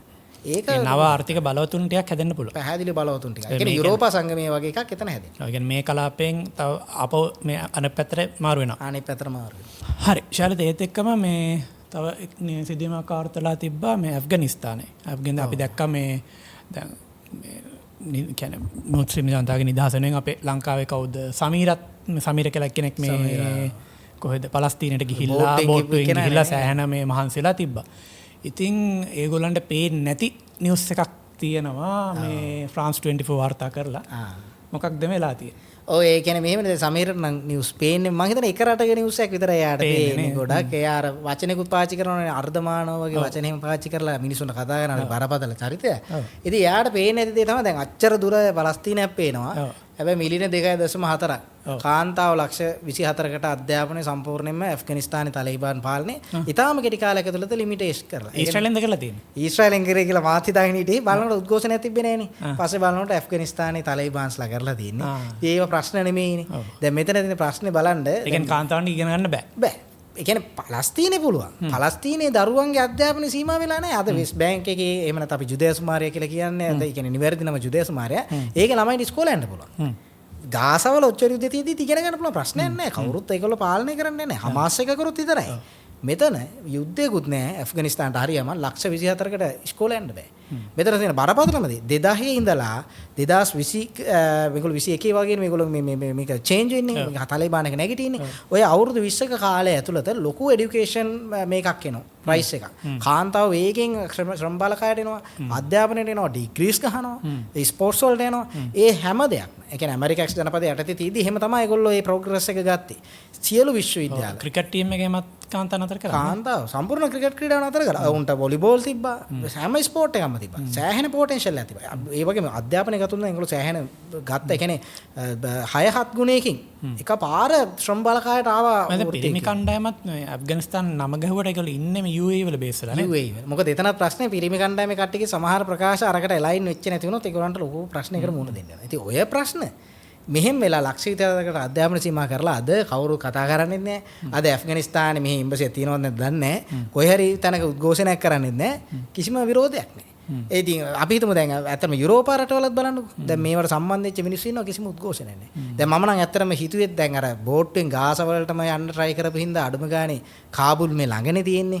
මෝටර් බෝට්ටුවක් අර සෙට් කරගෙන අර දීවර බෝට්ටුවෙන් හරි ඇෆ්ගනිස්තානට තැයි කියලා ගියේ නෑ. සා ඒගොල්ලෝ දන්නවා ගියොත් ඒගොල්ලන්ට මොකද වෙන්නේ කියලා. ඇෆ්ගනිස්තානට ගියොත් එන්නේ නැහැ. කියන්නේ ඊශ්‍රායල් හමුදා නම් ගියා සෑන්ඩ්විච් එකක් දුන්නා, කෑම දුන්නා, කෑවද බැලුවා, ડોක්ටර්ස්ලා අවශ්‍ය ප්‍රතිකාර දුන්නා. ප්ලේන් එකේ එව්වා. හැබැයි ඇෆ්ගනිස්තානට ගියොත් ඔය කාටවත් ආයෙ එන්න වෙන්නේ නැහැ. මොකද ඇෆ්ගනිස්තානය කියන්නේ එහෙම ශ්‍රී ලංකාවේ රට නෙවෙයි. ඊශ්‍රායල් ආමිකත් එක්ක ශ්‍රී ලංකාවට පුළුවන් මිනිස්සුන්ට. ඒක ප්‍රශ්නයක් නැහැ. කැමරාස් තියෙනවා, ජර්නලිස්ට්ලා ඉන්නවා, ඇමතිවරු ඉන්නවා, මිනිස්සු ඉන්නවා, බලාගෙන ඉන්නවා, මොනවත් කරන්න බෑ. හැබැයි ඇෆ්ගනිස්තානයේ එහෙම ගන්න නෙමෙයි. අනික අවමතරමි. දැන් ලෝකේ ඇතර මේවද ප්‍රශ්න කියලා හිතෙනවා සමහරලාට. දැන් අද අලුතෙන් රිපෝට් එකක් ඇවිල්ලා තිනවා වෙන කාගෙන් වද UN එකකින්. මැල් නියුට්‍රිෂන් ගත්තොත් පලස්තීනයේ මැල් නියුට්‍රිෂන් එක අඩුයි පාකිස්තානයට වැඩිය. සහ මැද පෙරදිග සමහර රටවලට වැඩි. ඒ කියන්නේ යේමනයේ තත්ත්වයට වැඩිය බරපතල. ඇෆ්ගනිස්තානයේ කාන්තා දරුවන්ට හරියට ආහාර පාන ලැබෙන්නේ නැහැ. මොකද ඒගොල්ලන්ගේ ඇතුලේ කන්සෙප්ට් එකක් තියෙනවා මේ කොල්ලට තමයි පොඩ්ඩ වැඩිපුර සලකන්න ඕනේ ෆැමිලි කියලා. ඒක කල්චර් එකක්නේ. ඒතර ඒගොල්ලන්ට තියෙන ඊට වැඩිය මන්ද පෝෂණයක් පලස්තීන ළමයින්ට වැඩි. ඒතර ඒ ගැන අද ඔය කවුරු කතා කරන්නේ නැහැ. දැන් සුඩාන ගත්තොත් අපිට ඒක කතා කරලා වැඩ නැහැ. මොකද එතන ලක්ෂ 5ක් 6ක් විතර මැරිලා තියෙනවා කියලා කියන එක ගණන් කරගන්න විදිහකුත් නැහැ ළමයි. මොකද මේ ආහාර නැහැ. මේ පෝෂණ ගැටලු. ඊට පස්සේ ලෙඩ රෝග බෝට්ටුවෙන් ටිකක් ගෙනලා සුඩාන්ට දුන්නා අපල. කිසිම මේ සුඩානේ පහු කරගෙන තමයි මට තියෙන කනගාටුම දායක දේ මේ මිනිස්සු ස්පාඤ්ඤේ ඉඳලා බෝට්ටුවෙන් ආපු කට්ටිය සුඩානේ ඇරහි මේ පහු කරලා තමයි ගාස තීරයට ආවේ. ගාස තීරේ කට්ටිය කන්නේ පීනට් බටර්ස්. මොකද ඒගොල්ලන්ට පාත්තේ 4කින් විතර ආධාර එනවා. එක්සත් ජාතීන්ගේ සංවිධානයෙන් දෙනවා. කොගැට් එකෙන් ඒගොල්ලෝ හසුරවනවා. ඇමරිකාවෙන් ආධාර දෙනවා. ඔක්කොම හම්බ වෙනවා. ඊට පස්සේ එක්සත් අරාබ් එමිරාජ්‍යයෙන් වෙනම ඒ දවස්වල අපි කලින් ඩීටේල්ස් සහ ෆොටෝස් එක්කම පෙන්වනවා ට්‍රක්ස් වල නම්බර්ස් දුන්නා. අපි ට්‍රක්ස් ගණන් කරලා පෙන්වන්නේ. සාමාන්‍ය මේ ලංකාවේ තියෙන එකම පොඩ්කාස්ට් එක ඔක්කොම කට්ටිය කියවනේ මේක දැන් ඕගොල්ලෝ ඕක ගිහින්ද කරන්න කියලා. අන්තිමට අපි ගිහිල්ලා ට්‍රක්ස් ගණන් කරලා ඇතුලේ තියෙන ඒවා පෙන්වන්නේ. මොකද වෙන්නේ කියලා. ඉතින් ඒකෙන් පිළිගත්තේ නැති එක මේක පිළිගන්නේ නැහැ. නමුත් සමීරට ඇත්තටම ඇෆ්ගනිස්තානට නම් ගිහිල්ලා ඒ කාන්තාවගේ අධ්‍යාපනය ගැන නම් කතා කරන්න තිබ්බා. අඩුම ගානේ ලංකාවේ ඉඳලා කතා කරන්න තිබ්බා. මම දැක්ක ඉන්දියාවේ නීට් එක්සෑම් එක ගැන කතා කරලා තිබ්බා. ඉතින් ඇෆ්ගනිස්තාන ගැන අද ඒගොල්ලෝ කතා කරන්නේ. හරි. ඉතින් අපි සමීරටත් ඒක බලන්න කියලා කියමු මොන හරි කරන්න කියලා. ඒත් එක මේ ට්‍රම්ප් මේ තුර්කියටනේ තුර්කියට ගිය වෙලාවේ මේ ට්‍රක් එක හැංගිලා ගියා වගේ කතාවක් කියන තුර්කියත් ටිකක් ආందోලනාත්මක රටක් එර්දොගන්ගේ පාලනයත් එක්ක නේටෝ රටක් වුණාට මොකක්ද මේ තුර්කියේ කතාව? ඔව් ඇත්තටම කියන්නේ තුර්කිය ඇමරිකා එක්ක ජනපදයේ කන්ටෙක්ස්ට් එකකින් ගත්තොත් ගොඩක් ඇමරිකාට හිතවත්. ඒ කියන්නේ එර්දොගන් ගත්තොත් එහෙම ට්‍රම්ප්ගේ හොඳම යාළුවෙක් වගේ ඉන්නේ. හැබැයි එතන ප්‍රශ්නේ තියෙන්නේ ට්‍රම්ප්ට ඇත්තටම ඩෙත් ත්‍රෙට් එකක් තිබ්බා ඉරානෙන්. ඉතින් ඒක වැදගත් දේ තමයි ඉරානයේ ඇමරිකාවේ තියෙන වෙනස. ඉරානයේ නායකයෝ මැරෙනකොට මොකද්ද වෙන්නේ කියලාවත් දන්නේ නැහැ. ඇමරිකා ජනාධිපති තමන්ට ත්‍රෙට් එකක් තියෙනකොට ඒක දැනගන්නවා. ඒ අනුව ක්‍රියා කරනවා. ඉතින් ඒකෙදි මිනිස්සු කියන්න පුළුවන් මෙයා බලන්නකො ජීවිතේ බේරගත්තා ගිහිල්ලා වෙන ප්ලේන් එකකින් ගිහිල්ලා ට්‍රක් එකකින් ගිහිල්ලා. මං කියන්නේ මෙතන වැදගත් වෙන්නේ ජීවිතේ බේර ගැනීම තමයි. ඒ කියන්නේ තමන්ට ඩෙත් ත්‍රෙට් එකක් තියෙනවා කියලා තමන්ගේ බුද්ධ්‍යංශය හොඳකම නිසා දැනගන්නවා. ඒක අවොයිඩ් කරන්න තමන් ක්‍රියාමාර්ගයක් ගන්නවා. දැන් කට්ටිය හිතනවා අර මැරෙන එක තමයි වැඩේ. මැරෙන එක තමයි වැඩේ. ඒ කියන්නේ කොමේනි බෝම්බේ ගහනවා කියලා දැනගෙනත් එතෙන් පපුව දුන්නා කියලා. ඒක මෝඩයිනේ. ඒක මෝඩකම. කොමේනිගේ මෝඩකම මේක සහ අපි පැහැදිලිව දන්නවා ඇමරිකා ජනාධිපතිගේ ජීවිතය වටිනවා ඉරානයේ ඔය ඒ දවසකට හැර දවසක් මාරු වෙන නායකයන්ට වැඩියි. ඉතින් ඒ නිසා එයා ඒ තීරණය ගත්තා. අනික එක අපි වැදගත්ම දෙයක් කියනකොට මේක ඇත්තටම මේක Facebook එකේ සටහනක්. මම දැක්කෙත් ඒක මේ Twitter එකෙත් මම දැක්කා මේක. ඒ කියන්නේ අලි කුමේනි අයතුල්ලා කුමේනි. එයා කිසිම වෙලාවක මේ එළියට ගිහිල්ලා නැහැ රටෙන්. මේ මුල්ලා පාලනයට ආවට පස්සේ කියන්නේ අයතුල්ලා වුණාට පස්සේ ප්‍රංශින් දන්නේ ප්‍රංශින් ඒ කියන්නේ රොහෙල්ලා කුමේනි ආවා ඊට පස්සේ මේ එයාගේ මෙයාට බලය හම්බුණානේ. ඊට පස්සේ එයා රට ගියේ. ඇසසිනේෂන් මොසාඩ් එකට බයි හැංගිලා තමයි හිටියේ. එතකොට ඉරානයේ නායකයෝ ඔක්කොම එහෙම හැංගිලා මේ දැන් අර මොච්තබා කුමේනි කියන මනුස්සය ගත්තොත් එහෙම ගස් ගල් අස්සේ උමං අස්සේ ගුල් අස්සේ හැංගිලා ඉන්නේ. ඉතින් ඇමරිකා ජනාධිපතිවරයා එහෙම නැත්නම් ඊශ්‍රායලයේ අගමැතිවරයා අපි දැකලා නැහැ එහෙම ගුල්ලස් හැංගිලා ඉන්නවා. ඒ මිනිස්සු රටවල් වලට යනවා. සම්මන්ත්‍රණ වල කතා කරනවා. ඔව් එතකොට ඩෙත් ත්‍රෙට් එකක් ආවොත් ඒගොල්ලෝ ඒකට ඩිසිෂන් එකක් ගන්නවා. ඉතින් ඒ ඩිසිෂන් එක ඒගොල්ලෝ අරගෙන මේගොල්ලෝ හිතනවා ඒක ලොකු ජයග්‍රහණයක් කියලා. ඉතින් අපි කියන්නේ ඒ ආසාවට ජය වේවා කියලා අපි පොඩ්ඩක් අපිටත් පොඩි ආතලයක් ගන්න පුළුවන් අනිත් පැත්තට. හරි. ඉතින් ඒ කියන්නේ ට්‍රෙඩ් එකක් ආවොත් ඒක අවොයිඩ් කරන එක තමයි වැඩේ. ඒකට මේ කියන්නේ පැනලා මැරෙන එක නෙවෙයි නේ. නෙමෙයිනේ. ඒ කියන්නේ මේ මනුස්සයා ට්‍රක් එකක හරි ගිහිල්ලා ජීවිතේ බේරගත්තානේ. දැන් අර ඒක තමයි මං කියන්නේ ඕක තමයි අර තර්ඩ් වර්ල්ඩ් මෙන්ටැලිටි එක කියන්නේ. ඒ කියන්නේ ලයිෆ් එකක් සේව් කරගන්න ඔක්කොම ඔප්ෂන්ස් දැන් අපේ මං දැක්ක අර ඇමරිකන් සෙබළු දෙන්නෙක් බේරගන්න විශාල වියදමක් කරානේ ඇමරිකාව. දැන් ඒක අපේ අයට බැලුනේ පරාදේ ප්ලේන් මෙච්චරයි කියලා. ඇමරිකා එහෙම තමයි. ඒගොල්ලන්ට වටින්නේ ඒගොල්ලන්ගේ ජීවිත. අපේ අවසනාවකට මේ කලාපේ තියෙන ප්‍රශ්න තමයි අපිට ඒව වටින්නේ නැහැ. අපිට ඊට වැඩිය මේ නිකම් මේ මැටීරියල්ස් වටිනවා. ඉතින් ඒ වෙනස ඉතින් මේ කලාප දෙකේ වෙනස ඒකයි අපි ඒගොල්ලන්ට පළවෙනි ලෝකේ රටවල් කියන්නේ. අරවා තුන්වෙනි ලෝකේ රටවල් වෙලා තියෙන මේ ස්පෙસિෆික් හේතුව නිසා. ඕක පැහැදිලිවම ඔය ලීක් වන්නේ පැහැදිලි කරනවානේ. තර්ඩ් වර්ල්ඩ් ෆස්ට් වර්ල්ඩ් එකට ආවේ කොහොමද කියලා. මේ චින්තනය තමයි උතන තියෙන ගැටලුව. හරි. ඕක දැන් තුර්කිය තුර්කිය ගැන කතා කරපු හින්දා මේ තුර්කිය සහ පාකිස්තානය ඊට පස්සේ එක්සත් අරාබි එමිරාජ්‍ය ගිවිසුමකට සෞදි මේ අස්සම් කරලා ගිවිසුමකට නේටෝ හා සමාන ගිවිසුමක් කියලා කියන්නේ. එතකොට ඒකිනොත් එක පාර්ශවයකට ප්‍රහාරයක් එල්ල වුණොත් ඒක අනිත් මේ කියන්නේ සියලු දෙනාට ප්‍රහාර දුන්නා කියන්නේ නේටෝගේ ආටිකල් 5 එක හා සමාන ආටිකල් එකක් තියෙනවා කියලා කියනවා. අතරම ඒක දැක්කේ නැහැ මේ ගිවිසුම මොකක්ද කියන එක. එතකොට ඒකෙද්දි මේ පාකිස්තානයේ ඉන්න නිසා ඒතර දැන් ඔච්චර කල් ඉන්දියාව සහ පාකිස්තානය අතර ගැටුම් ඇති වුණානේ. ඒතර දැන් ඉන්දියාවෙන් පාකිස්තාන රචනා කළක් හරි දැම්මොත් මේ තුර්කියනුයි මේ සෞදි අරාබියනුයි කණ්ඩ වෙනවා වගේ කතාවක්ද තියෙන්නේ. ඒ කියන්නේ එහෙම වුණොත් ඒ කියන්නේ ඉන්දියාවට පුළුවන් ඇති මේ පාකිස්තානෙත් එක්ක මොකක් හරි සටනකට ගිහිල්ලා ඒක මැනේජ් කරගන්න. දැන් මේ කලින් වෙච්ච මේ පෙහෙල්ගම් ප්‍රහාරය නේද? ඒ එතනදී වෙච්ච මේ එකේදී මොකක් හරි බැලන්ස් කරගන්න පුළුවන්. නමුත් තුර්කිය ආවොත් ගහන්න ඊට සෞදි අරාබියත් එක්ක එකතු වෙලා ආවොත් එමේ ඉන්දියාවට පොඩ්ඩක් නෙවෙයි මේ කුඩු වෙන්න කණ්ඩ වෙනවා නේද? ඔව් එතන ලොකු අවදානමක් තියෙනවා. හැබැයි ඔතනත් මේගොල්ලෝ මෙහෙම එකක් නම් ඇඩොප්ට් කරන්නේ. ඒ කියන්නේ නේටෝ එකේ තියෙන self defense act එකක්. ඔව්. ඒතර act of aggression එකදී අර රටවල් ඔක්කොම එකතු වෙලා ඒ පුද්ගලයාට පහර දෙන්නේ නැහැ. නේටෝ එක ඔතන සම්බන්ධ වෙන්නේ මේ හදිසියව තුර්කියට පහර දුන්නොත් නේ. ඔව්. හැබැයි දැන් මේ රට තුර්කිය ඔව් දැන් කියන්නේ එතකොට දැන් මේක අනුව ඉන්දියාව තුර්කියට පහර දුන්නොත් කොහොමත් කණ්ඩ වෙනවා නේටෝ එකේ හින්දා. ඔව්. එතකොට දැන් එහෙම නැතුව මේ රටවල් තුන විතරක් එකතු වෙනවා. දැන් ඉන්දියාව හදිස්සිය පාකිස්තානට පහර දෙන ලාක තුර්කියයි සෞදි අරාබිය එකතු වුණොත් ඉන්දියාවට ප්‍රශ්නයක් නේද? ඔව් පැහැදිලිව මේ කියන්නේ මෙහෙමයි. දැන් අර නේටෝ එකේ ප්‍රශ්නයක් අපිට එන්නෙම නැහැ. ඒක ඒ කියන්නේ මං හිතන්නේ ඉන්දියාව පහර දුන්නත් ඔය ආටිකල් 5 කියන එක හරි සංකීර්ණ. ඕක ලියලා තියෙන මනුස්සය හරි ස්මාර්ට්. ඔය තුර්කිය වගේ රටවල් ඕකට එනවා කියලා දන්න හින්දා මෙන්න ඇති ලියලා තියෙන්නේ. ඔය ආටිකල් 5 එක නිර්වචනය කරන්න හරි අමාරුයි නේටෝ එකේ. මේ අපි දන්නේ තාම අපි ගිවිසුම දැකලා නැහැ මේ රටවල් තුන මොන වගේ එකද ඇති කරගෙන තියෙන්නේ කියලා. මේ මේකේ තියෙන කරුණු කාරණා කොහොමද කියලා. ඒ කියන්නේ වන් ඇටැක් එක එක්කෙනෙක්ට කරන ඇටැක් එක අනික ඔක්කොටම කරන ඇටැක් එකක් කියන එකනේ. නමුත් ඒ සරල මූලධර්මයේ විතරක් නෙමෙයි ඔය නේටෝ වගේ රටක් ක්‍රියාත්මක වෙදී තියෙන්නේ. එකක් තමයි මෙයා ඩිෆෙන්ස් වෙන්න ඕනේ. මෙයා ඇග්‍රෙසර් නොවෙන්න ඕනේ.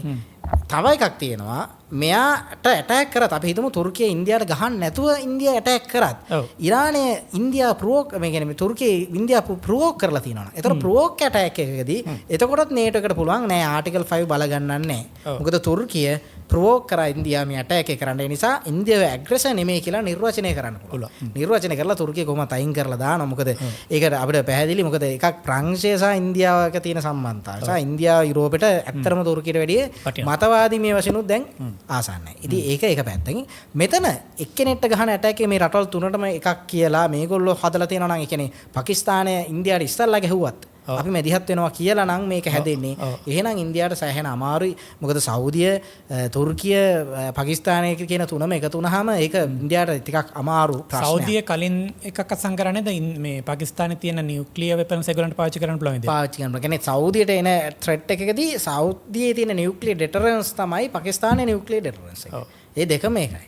ඉතින් ඒ ඩෙටරන්ස් එක දැන් ඇත්තටම දැන් මෙතනදී ප්‍රශ්න වෙන්නේ දැන් ඕක ඕල් අවුට් ප්‍රශ්නයක් කරන දැන් අපි දන්නවනේ නියුක්ලියර් සාමාන්‍ය යූස් වෙන්නේ. හැබැයි සෞදියට තියෙනවා සල්ලි. ඔව්. පාකිස්තානට තියෙන එකම ප්‍රශ්නේ සල්ලි. ලොකු මිලිටරි එකක් තියෙනවා. ඒකට ඒක නඩත්තු කරන්න සෞදි උදව් කරනවා. අනිත් පැත්තෙන් තුර්කියටත් ලොකු මොඩර්නයිස් වෙච්ච මිලිටරි එකක් තියෙනවා. ඉතින් ඔය තුන එකතු වුණාම ඉන්දියාවට දැනටම මේක ආම්බම් කරන්න අමාරු තත්ත්වයක් තියෙන්නේ. පාකිස්තාන එක්ක විතර තනියම හැප්පෙන්නෙත් අමාරු වෙන්නේ. බොහොම අමාරුයි. ඒකට සෑහෙන හෙල්ප් මීඩියා නම් පම්පෝරි ගහන වෙනට ඉතින්.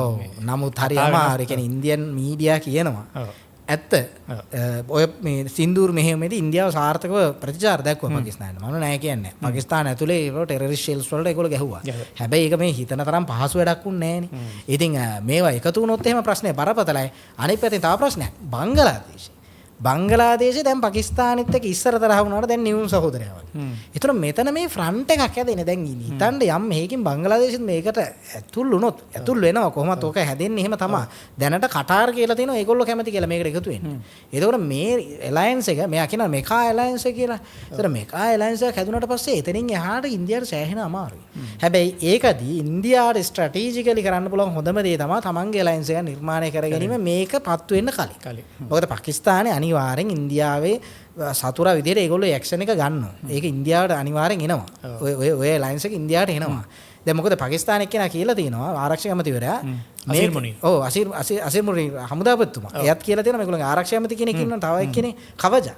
කවජයි අර ක්‍රිකට් වගේම තමයි නම මෙයාගෙත් කවජා. දෙන්න කියලා තියෙනවා මේක පොදු සතුරන්ට එරෙහි. කියන්නේ ඊශ්‍රායලයේ ඉන්දියාවේ ලයින්ස් එකක් තියෙනවනේ දැන්. ඒකට එරෙහිවත් අපි මේක නිර්මාණය කරනවා. එහෙම වුණොත් මේක දැන් මේ පැතිරෙන්න යන්නේ. ඉතින් ඒ නිසා ඉන්දියාවට දැන් මේ වෙලාවේ කරගෙන ඇති එකම දේ අනවශ්‍ය ඇග්‍රෙෂන් එකක් පාකිස්තානත් එක්ක ඇති කරගන්න නැතුව මේගොල්ලන්ට පුළුවන් තව ලයින්ස් එකක් නිර්මාණය කරන්න. ඒකට තියෙන මේ පොසිබිලිටි එක. හැබැයි මෝදි ඔක කරන්න උත්සාහ කරමින් තමයි ඉන්නේ. දැන් මෝදි මේ ළඟදී සයිප්‍රස් ගියා. ඒතර ග්‍රීසියට ගියා. දැන් අපිට හිතනවනේ දැන් සයිප්‍රස් ග්‍රීස් කියන්නේ දැන් හරි සම්බන්ධතා තියෙනවා ඒක. නමුත් ඉන්දියාවේ අගමැතිම ගිහිල්ලා මෙච්චර මොකද්ද මේ කරන්නේ? බංගලොත් වෙච්ච රටවල් වගේ දරහිමේ කියලා. දැන් නම් ඔයගොල්ලෝ ඉකොනොමි එකත් දැන් හදාගෙන ඇවිල්ලා තිනවා. එතන හදන්නේ. එතන මෝදි එතෙන්ට යන්නේ සයිප්‍රස් ග්‍රීස් වලට තියෙන සිකියුරිටි ත්‍රෙට් එක තමයි තුර්කිය. ඒතකොට තුර්කියත් ඔය සෙට් එක ඔය රටවල් තුන බංගලොත් තුර්කිය, ග්‍රීසිය, සයිප්‍රස්. හැබැයි යම් විදිහකට දැන් ඒගොල්ලෝ ඉකොනොමිකලි පවර්ෆුල් නැති වුණාට ඒගොල්ලෝ ඉන්න ස්ථාන උපාය මාර්ගවල සෑහෙන වැදගත් සහ මිලිටරි පවර්ස් තියෙනවා. ඉතින් මෝදි ගිහිල්ලා ඒවටත් එක්ක සම්බන්ධතා හදන්නේ. ඊට පස්සේ දැන් ඊශ්‍රායලෙත් එක්ක ඒගොල්ලෝ කොහොමද දැන් බයිලැටරල් එකක් හදාගෙන යනවා. ඊට පස්සේ ඊශ්‍රායල අනිත් පැත්තට සයිප්‍රසය ග්‍රීසිය එක තුන්කො ගිවිසුමක් අත්සන් කරලා තියෙන්නේ. එක්සත් අරාබි එමිරාජ්‍යයි ඉන්දියාවයි ඊශ්‍රායලයි අතරත් පොඩි ත්‍රිකෝණයක් හැදෙනවා. ඊට පස්සේ සෝමාලිලන්තෙත් ඔතෙන්ට එනවා. ඉතින් ඉන්දියාවට පුළුවන් මේ වෙලාවේදී ප්‍රයෝජනේ අරගෙන අත්තන ත්‍රෙට් එක තියෙනවා කියලා අරගොල්ලන්ට පෙන්නලා තමන්ගේ අලයන්ස් එකක් හදාගන්න. ඒකේ එක්සත් අරාබි එමිරාජ්‍ය ඉන්නවා. ඒකේ ඊශ්‍රායල ඉන්නවා. ඒකේ සයිප්‍රස් ග්‍රීසිය ඉන්නවා. සෝමාලිලන්තේ ඉන්නවා. ඊට පස්සේ ඉන්දියාව ඉන්නවා. සහ ඇමරිකාවේ ජනපදයෙන් ඔය කාව හරි ගලවලා ඔතන පොඩි නිරීක්ෂණ සමාජිකත්වයක් දෙන්න පුළුවන්. එහෙම වුණාම තියෙන ප්‍රශ්නේ ඒ කියන්නේ මේකෙන් පස්සේ ඒගොල්ලෝ ගහ ගන්නවා කියන එක නෙමෙයි. එතනින් පස්සේ තුර්කිය ආයේ යන්නේ මේ ඇලයන්ස් එකත් එක්ක ගහ ගන්න. මොකද කන්ට්‍රඩික්ෂන් එකක් එනවනේ නේටෝ රටවල් ASCII ගහ ගන්න. දැන් මොකද ග්‍රීසියත් නේටෝනේ. ඉතින් ඔය ප්‍රශ්නේ හදන්න ඕනේ ඉන්දියාව මේ ප්‍රශ්නේ ඒගොල්ලෝගේ ඩෝර් ස්ටෙප් එකට එන්න කලින්. ඒ කියන්නේ සැලකිය යුතු ට්‍රෙඩ් එකක් දැනට හදලා තියෙනවා. මොකද ඔය හැදෙන්නේ සමහර ඊශ්‍රායලයට විරුද්ධව හැදෙන මහා සන්ධානය වෙන්නත් පුළුවන්. ඒ සන්ධානය. ඒ අර එන්ඩ් ඒක තමයි මේ ඉන්දියාව කියන්නේ ඒක පාත් එක විතරයි. එතනින් එහාට අරක දිගටම යනවා. හරි. මම හිතන්නේ ඔය ටික තමයි අවසාන වශයෙන් අර පොඩි මතක් කරගෙන ඒක නේද වෙලා ඉවර අර කරපතු මේ ව්‍යාපාරයක් හැදුණා ඉන්දියාවේ. ඔව් කොක්රෝචස්. ඒක එහෙම මේ යට වෙලා ගියා. මොකක්ද ඒ කියන්නේ අපි දැන් මේක පොඩ්ඩක් බෝ වෙනවා වගේ. ඒ කියන්නේ ලංකාවට ආව ලංකාවෙන් ඊට පස්සේ බංග්ලාදේශයට ගියා. බංග්ලාදේශයෙන් නේපාලට ගියා. ඊට පස්සේ ඉන්දියාවටත් එයි කියලා ගොඩක් කට්ටිය කිව්වා. මෝදි නිකන් නූලෙන් බෙරුණා වගේ නේද උනේ? ඔව් මෝදි ඒක හැබැයි ලස්සන මැනේජ් කරා. අනික එක තමයි මේ ප්‍රශ්නේ මෙහෙමයි. දැන් මේගොල්ලෝ උද්ඝෝෂණය කරේ නීට් එකටනේ. දැන් මම දැක්ක ලංකාවේ කට්ටියකුත් ගිහිල්ලා ඉන්දියන් එම්බසි එක ඉස්සරහා, ඒ කියන්නේ හයි කමිෂන් එක ඉස්සරහත් පිකට් කරලා තිබ්බා මේක මේ සමාජ පෙරලියක් කරන්න ඕන මෝදි මෙහෙම ප්‍රශ්නයක් හැදුවා කියලා. ඒ කියන්නේ ඉන්දියාවේ ප්‍රශ්න තියෙනවා. ඒ කියන්නේ ඉන්දියාව කවදාවත් ප්‍රශ්න තිබ්බනේ. ඉන්දියාව ඩෙවලොප් රටක් නෙමෙයිනේ. දැන් මේ නීට් එක්සෑම් අර්බුදේ හැදුවේ කවුද? දැන් මිනිස්සු හැමෝම පෙන්නනවා මෝදිගේ ඇඩ්මිනිස්ට්‍රේෂන් එක තමයි මේ අරගලේ යන්නේ. හැබැයි ඇත්ත කතාව මේ නීට් එක්සෑම් එක ආවේ 2013 මේ සිස්ටම් එක. එතකොට අගමැති වෙලා හිටියේ මන්මෝහන් සිං අගමැතිතුමා. ඒ එතුමාගේ වැරද්දක් කියනවා නෙමෙයි මේ. කියන්නේ නීට් එක්සෑම් සිස්ටම් එක ගෙනාවේ ඒ කාලේ. ඊට පස්සේ මේකට කලින් එකක් තිබ්බා AMPMT එක. ඒතර ඒක ඕල් ඉන්ඩියා එකක්. AIPMT එක. ඒතර all India medical entrance test එක. සාමාන්‍යයෙන් ලංකා සල්ලිනේ රුපියල් ලක්ෂ 40ක් විතර දීලා මෙඩිකල් සීට් එක ගන්න පුළුවන්. ඒ තරමට දූෂිත ක්‍රමයක් රජීව් ගාන්ධිගේ කාලේ තමයි AIPMT එක්සෑම් සිස්ටම් එක ආවේ. ඒ ඉන්දියාවේ පිස්සුවකුත් තියෙනවනේ මේ මෙඩිසින් මෙඩිකල් කොලෙජ් කරලා තින ඕන තරම් ඉන්දියාවේ. පඳුරකට පයින් ගහුව ඩොක්ටර්ස්ලා 100ක් විතර ඉන්නවා. අපි ඉන්දියාවට ගියොත් එහෙම ලේසියෙන්ම ට්‍රීට්මන්ට් ගන්න පුළුවන්. ඕන තරම් ඩොක්ටර්ස් තාම ලාභෙට. ඊටාම ලාභෙට. ඉතින් ඔය එන්නේ AIPMT එකෙන් ලියපු කට්ටිය. දැන් මේ 2013 ඉඳලා ලියන කට්ටිය තමයි දැන් ඉන්නේ ඩොක්ටර්ස්ලා. ඔය එක්සෑම් දෙකම දූෂිතයි. AIPMT එක්සෑම් එක අයින් කරලා නීට් එක්සෑම් එක, ඒ කියන්නේ නැෂනල් එන්ට්‍රන්ස් එක්සෑම් එක ආවේ 2013 දී. එහෙම එනකොටත් නඩු විභාගයක් ආවා. ඔය මන්මෝහන් සිං කාලේ කිව්වා නීට් එක ගේන්න බෑ AIPMT එකෙන් ලියපු ළමයින්ට එන්ට්‍රන්ස් එකේදී ප්‍රශ්නයක් එනවා කියලා. ඊට පස්සේ 2016 දී තමයි අධිකරණ තීන්දුව ඇවිල්ලා ඔය නීට් එක දිව්වේ. එතකොට ඔය සම්පූර්ණ ප්‍රොසීඩර් එක ගත්තොත් ඔය අස්වෙච්ච අධ්‍යාපන ඇමතිවත් නරේන්ද්‍ර මෝදිවත් හදපු ප්‍රශ්න නෙමෙයි. අර ලංකා එක්කෙනා කිව්වා තමයි මං හදපු අර්බුදයක් නෙමෙයි කියලා. ඒකට ඒකනේ එයාගේ කාලේ හදපු එකන්නේ. එයාගේ වැරදි ඩිසිෂන් නේ. නමුත් මේක ඇත්තටම මෝදි හදපු අර්බුදයක් නෙමෙයි. මොකද AIPMT එක ආවෙත් කොංග්‍රස් ආණ්ඩුවක් කාලේ, නැෂනල් එන්ට්‍රන්ස් එක්සෑම් එක ආවෙත් ඔය කාලේ. හැබැයි අද දැන් මම ඔය පිකට් කරමු කට්ටිය හිටියනේ. දැන් අර මේ නීට් එක්සෑම් එක මේක ඉන්දියාවේ අරගලයට අපේ සහයෝගය කියලා මම අහුව මොකද්ද ප්‍රශ්නේ? මේ මෝදිගේ තියෙන ජාතිවාදී ක්‍රමවේදයට එරෙහිව ඉන්දියාව ලොකු උද්ඝෝෂණයක් ඇතිලා ඒකට අපිත් එකතු වුණා කියලා. මෝදිගේ ඔය හින්දුත්වයකට විරුද්ධව නෙමෙයි ඔය උද්ඝෝෂණය ආවේ. Tamanට මෙඩිකල් සීට් එකක් ගන්න බැරුණා. නීට් එක්සෑම් එක අසාර්ථකයි. මේ දූෂිතයි ඉල්ලාස් වෙන්නේ. ඒතකොට එතන ඇත්තට ෆන්ඩමෙන්ටලි එක වෙනස් කරන්න ඕනේ. ඒක මෝදි හදපු අර්බුදයක් නෙමෙයිනේ. නමුත් මේක මෝදිගේ අර්බුදයකට කෙලින්ම අරන් ගියා. හැබැයි මෝදි ඒක ලස්සනට කළමනාකරණය කරගත්තා. ඉතින් අර ගොඩක් අය ඇත්තටම උද්ඝෝෂණය කරපු මිනිස්සු දන්නෙත් නැහැ මොකටද කරන්නේ කියලා. නීට් එක්සෑම් එක කියන්නේ මේ බහුවර්ණ ක්‍රමවේදයක්. එතකොට බැලු බැලමට මම කියන්නේ ඕකට උද්ඝෝෂණය කරන්න තිබේ 2013 දී. ඇත්තට මේ පේපර් එක බැලුවාම පේනවා සාමාන්‍ය මිනිස්සෙට මේ බහුවර්ණ ප්‍රශ්න මං හිතන්නේ 200න් 180කට උත්තර දෙන්න තියෙන්නේ. ඒකෙන් උත්තර දීලා එන ලකුණු ගානහම ඩොක්ටර් කෙනෙක් වෙන්න එන්ට්‍රන්ස් එකට යන්න පුළුවන්. ඔය ක්‍රමෙම වැරදිනේ. අපේ රටේ එක්සෑම් සිස්ටම් එක විදිහට අඳුනලා දුන්නා නම් ඔය ක්‍රමයේ ඔච්චර ලොකු ප්‍රශ්නයක් වෙන්නේ ඉන්දියාවේ. ඉන්දියාවේ තියෙන්නේ ෆන්ඩමෙන්ටල් ස්ට්‍රක්චරල් ඉෂුව එකක්. ඒතකොට ඒ ඉෂුව එක මෝදි වෙලවල විසඳන්න බෑ. ඉතින් ඒ නිසා තමයි අර රැලි ඔක්කොම ඇවිල්ලා ඉන්දියාවේදී රැල්ල නැවතුනේ. ඒකට හේතුව තමයි ඒගොල්ලන්ගේ තිබ්බ සටන් පාටේ ශක්තිමත් නැහැ. අච්චර දුර යන්න මෝදි වෙලවන්නේ. මොකද ඉන්දියාවේ මිනිස්සු ලංකාවට ඒක ලොකුවට මේ මැසේජ් එක ගියේ නැතුණාට ඉන්දියාවේ මිනිස්සු ලංකා කට්ටිය හිතුවා මෝදිට තිබ්බේ අර වගේ විරෝධයක් කියලා. නමුත් ඇත්තටම ඉන්දියාවේ තිබ්බේ අධ්‍යාපනික ප්‍රශ්නයක්. ඒකට මෝදි කරන්න පුළුවන් අර ලේසිම විසඳුම අධ්‍යාපන ඇමති ඉල්ලාස් වුණා. ඒකනේ ඒගොල්ලන්ගේ පළවෙනි ඉල්ලීම. ඊට පස්සේ ගෝ ප්‍රතිසංස්කරණ අරන් දෙනවා කියලා. ඒක නීට් එක්සෑම් එක වෙනස් කරනවා කියලාද ප්‍රවෘත්ති තියෙන්නේ? එයා කියනවා. ඒ කියන්නේ එක්සෑම් එක ස්ට්‍රක්චරලි වෙනස් කරනවා සම්පූර්ණ. ඒතර ඔය AIPMT එකයි නීට් එකයි නැතුව දෙකම නැතුව අලුත් එකක් එයි. ඒ ආවත් ඇත්ත කතාව මේ මම මේ රටකට අපහාස කරනවා නෙමෙයි. නමුත් ඉන්දියාවේ තියෙන ක්‍රමවේදයේ හැටියට ඉතින් එක්සෑම් දූෂිතයි. ඒ සමාජ ක්‍රමයේ සෑහෙන අවුල් තියෙනවා. මම කියන බ්‍රිටිෂ් ඉන්දියාවලදී ඒගොල්ලෝ මේ ප්‍රශ්නේ විසඳගෙන ආවා. හැබැයි ඉන්දියාවේ ද්වේෂපාලනය නිදහසින් පස්සේ ඇවිල්ලා ඕකට ඇඟිලි ගහන්න ගිහිල්ලා රාජ්‍යයේ ෆිල්ම් වල එහෙමත් දකින්නේ ඉන්දියන් ෆිල්ම් වල කියන්නේ විභාග ක්‍රමයේ කොහොමද ඒ කියන්නේ පෙන්වන විදිහටම තමයි පෙන්වන විදිහම තමයි තියෙන්නේ. ඒ කියන්නේ සාමාන්‍ය නීට් එක්සෑම් එක දැන් අපි සයන්ස් එඩියුකේෂන් එක කරලා නැහැනේ. මට ගිහිල්ලා ඉන්දියාවේදී ඔය ප්‍රශ්න 180ට උත්තර ලියන්න ටියුෂන් සර්ලා ඉන්නවා. කියන්නේ මේකට ඉන්නවා වෙනම නීට් එක්සෑම් එකට ස්පෙસિෆික් සර්ලා ඉන්නවා.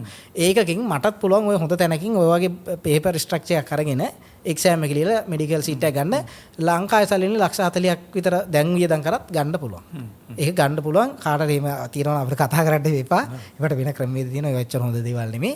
ඉතින් එහෙම කරන්න පුළුවන්. ඉතින් ඒක ඉන්දියාවේ ප්‍රශ්නයක්. ඒක මෝදිගේ ප්‍රශ්නයක් නෙමෙයි. ඔය උද්ඝෝෂණයට ආවනේ මේ රජීව් ගාන්ධි. දැන් රජීව් ගාන්ධිගේ තාත්තා තමයි ඔවා ගෙනාවේ. ඒතකොට එයා අද රෙද්දක් ඇඳගෙන එතෙන්ට ඇවිල්ලා කතා කරනවා. ඉතින් ඒකත් ඉතින් ගාන්ධි වැඩේට බැහැපු එකත් මොදිට ලාභයක් වුණා. ඒක ලොකු ලාභයක් වුණා. මොකද ගාන්ධි දෙයකට අත ගැහුවා කියන්නේ ඉතින් ඉවරයි. රජීව් ගාන්ධි ලංකාවෙත් පොඩ්ඩක් ඒ වගේ තියෙනවා. ලංකාවේ වික්‍රා වගේ තමයි. අත ගැහුවොත් එහා පැත්ත අනිවාර්යෙන් දිනනවා. මෝදි ඕවා දන්නවා. සහ මෝදි හින්දුත්වයක උස්සලා ගත්තා. කියන්නේ මේ වෙලාවේ මැදට ගෙනාව හින්දු ජාතිකත්වය. මේ ඔය සමහර උද්ඝෝෂකයෝ හින්දුත්වයට බැන්නා, හින්දු සංස්කෘතියට බැන්නා, අන්තවාදී කතා කිව්වා. මෝදි ඒක පාවිච්චි කරලා කිව්වා මේ ඉන්නේ නීට් එකට නෙමෙයි. මේ ඉන්නේ ඔබේ ගෙදරට, මේ ඉන්නේ ඔබේ සංස්කෘතියට, මේ ඉන්නේ ඔබට ඔබේ දරුවට හරක් මස් කන්න සිද්ධ වෙන, ඔබේ දරුවගේ ආගම ඔබට අතහරින්න වෙන යුගයක්. මේකට පරිස්සමෙන් විසඳන්න කියලා RSS එක තනිප් පැත්තේ නියම ගේම් එකක් දුන්නා. ජාතිවාදීම උත්තරයක් දුන්නා. ජාතිවාදයට ඒ වගේම උත්තරයක් දුන්නා. ඒක බැලන්ස් කරා. ඒ කියන්නේ මේක ඇත්තටම අර ඉන්ටෙලිජන්ස්, ඒ කියන්නේ ඉන්ටෙලිජන්ස් කියන එක ඇත්තටම කියන්නේ හරිම බුද්ධිමත් විදිහට තමයි මෝදි මේක ටැකල් කරේ. අර ලංකාවෙත් අර ඒක ටැකල් ගන්න කියලා කොහෙන්වත් ඉන්න මිනිස්සු ටිකක් ගෙනල්ලා මේකට දාලා ගහගෙන වැඩි ජෑම් කරගෙන නිකන් කරේ. එහෙම නෙමෙයි. හරි බුද්ධිමත් විදිහට එයා ඒක බැලන්ස් කරා. ඒ මෝදිතර මේ නමේ වගේ ගෝල් ෆේස් එකට ගැහුවනම් මේ වෙනකොට මෝදි ගෙදර ගිහිල්ලා. අද මෝදි ගෙදරත් ගිහිල්ලා ඉන්දියාවේ රටවල් දෙකක් වෙන්නත් පුළුවන්. එයා දන්නවා ඒක. එයා ඒ කියන්නේ මෙහෙමනේ කියන්නේ සාමාන්‍ය පුද්ගලෙක් කතා කරනකොට මෝදි කතා කරනකොට ඒදා එලවලා ගහලා මෙහින් එලව පුද්ගලෙක් බලනකොට අපිට පේනවා කියන්නේ බුද්ධි මට්ටමක් යම් මට්ටමක මනුස්සයෙක්ට තියෙන්න ඕනේ නැත්තම් මේවා හැන්ඩල් කරන්න බෑ. අරයට ලීඩර්ෂිප් එක හැන්ඩල් කරන්න බෑ මෙයාට පුළුවන්. ඒ වෙනස තියෙනවා එතන. හරි. ඕක තමයි ඉන්දියාවේ තත්ත්වෙත්. ඉතින් අපි බලමු ඉස්සරහට මොනවා වෙයිද සහ මේ තෙල් ප්‍රශ්නේ තව ඉස්සරහට කියලා අපි හිතන්නේ නම් ආයේ තෙල් ඔතනින් උඩට යන එකක් නෑ. ඒ කියන්නේ පොඩි මට්ටමක් වෙන්න පුළුවන්. අර බලාපොරොත්තු වගේ ඩොලර් 150 200 ලෙවල් එකට ආයෙ පව් තෙල් යන එකක් නෑ. හරි අපි එහෙනම් ලබන සතියේ කරමු නේද? අනිවාර්යෙන්. අපි දිගටම කරමු කට්ටියට බලන්න ඉන්නවා. හරි හරි. එහෙනම් ගොඩක් ස්තුතියි ශාලිත. එහෙනම් මොනවද තියෙන ප්‍රශ්න මොන හරි තියෙනවනම් කමෙන්ට් සෙක්ෂන් එකේ දාන්න. අපි ඒවට උත්තර දෙලා ලබන සතියේ එපිසෝඩ් එක අරගෙන එන්නම්. අනිවාර්යෙන්. ගොඩක් ස්තුතියි. ස්තුතියි.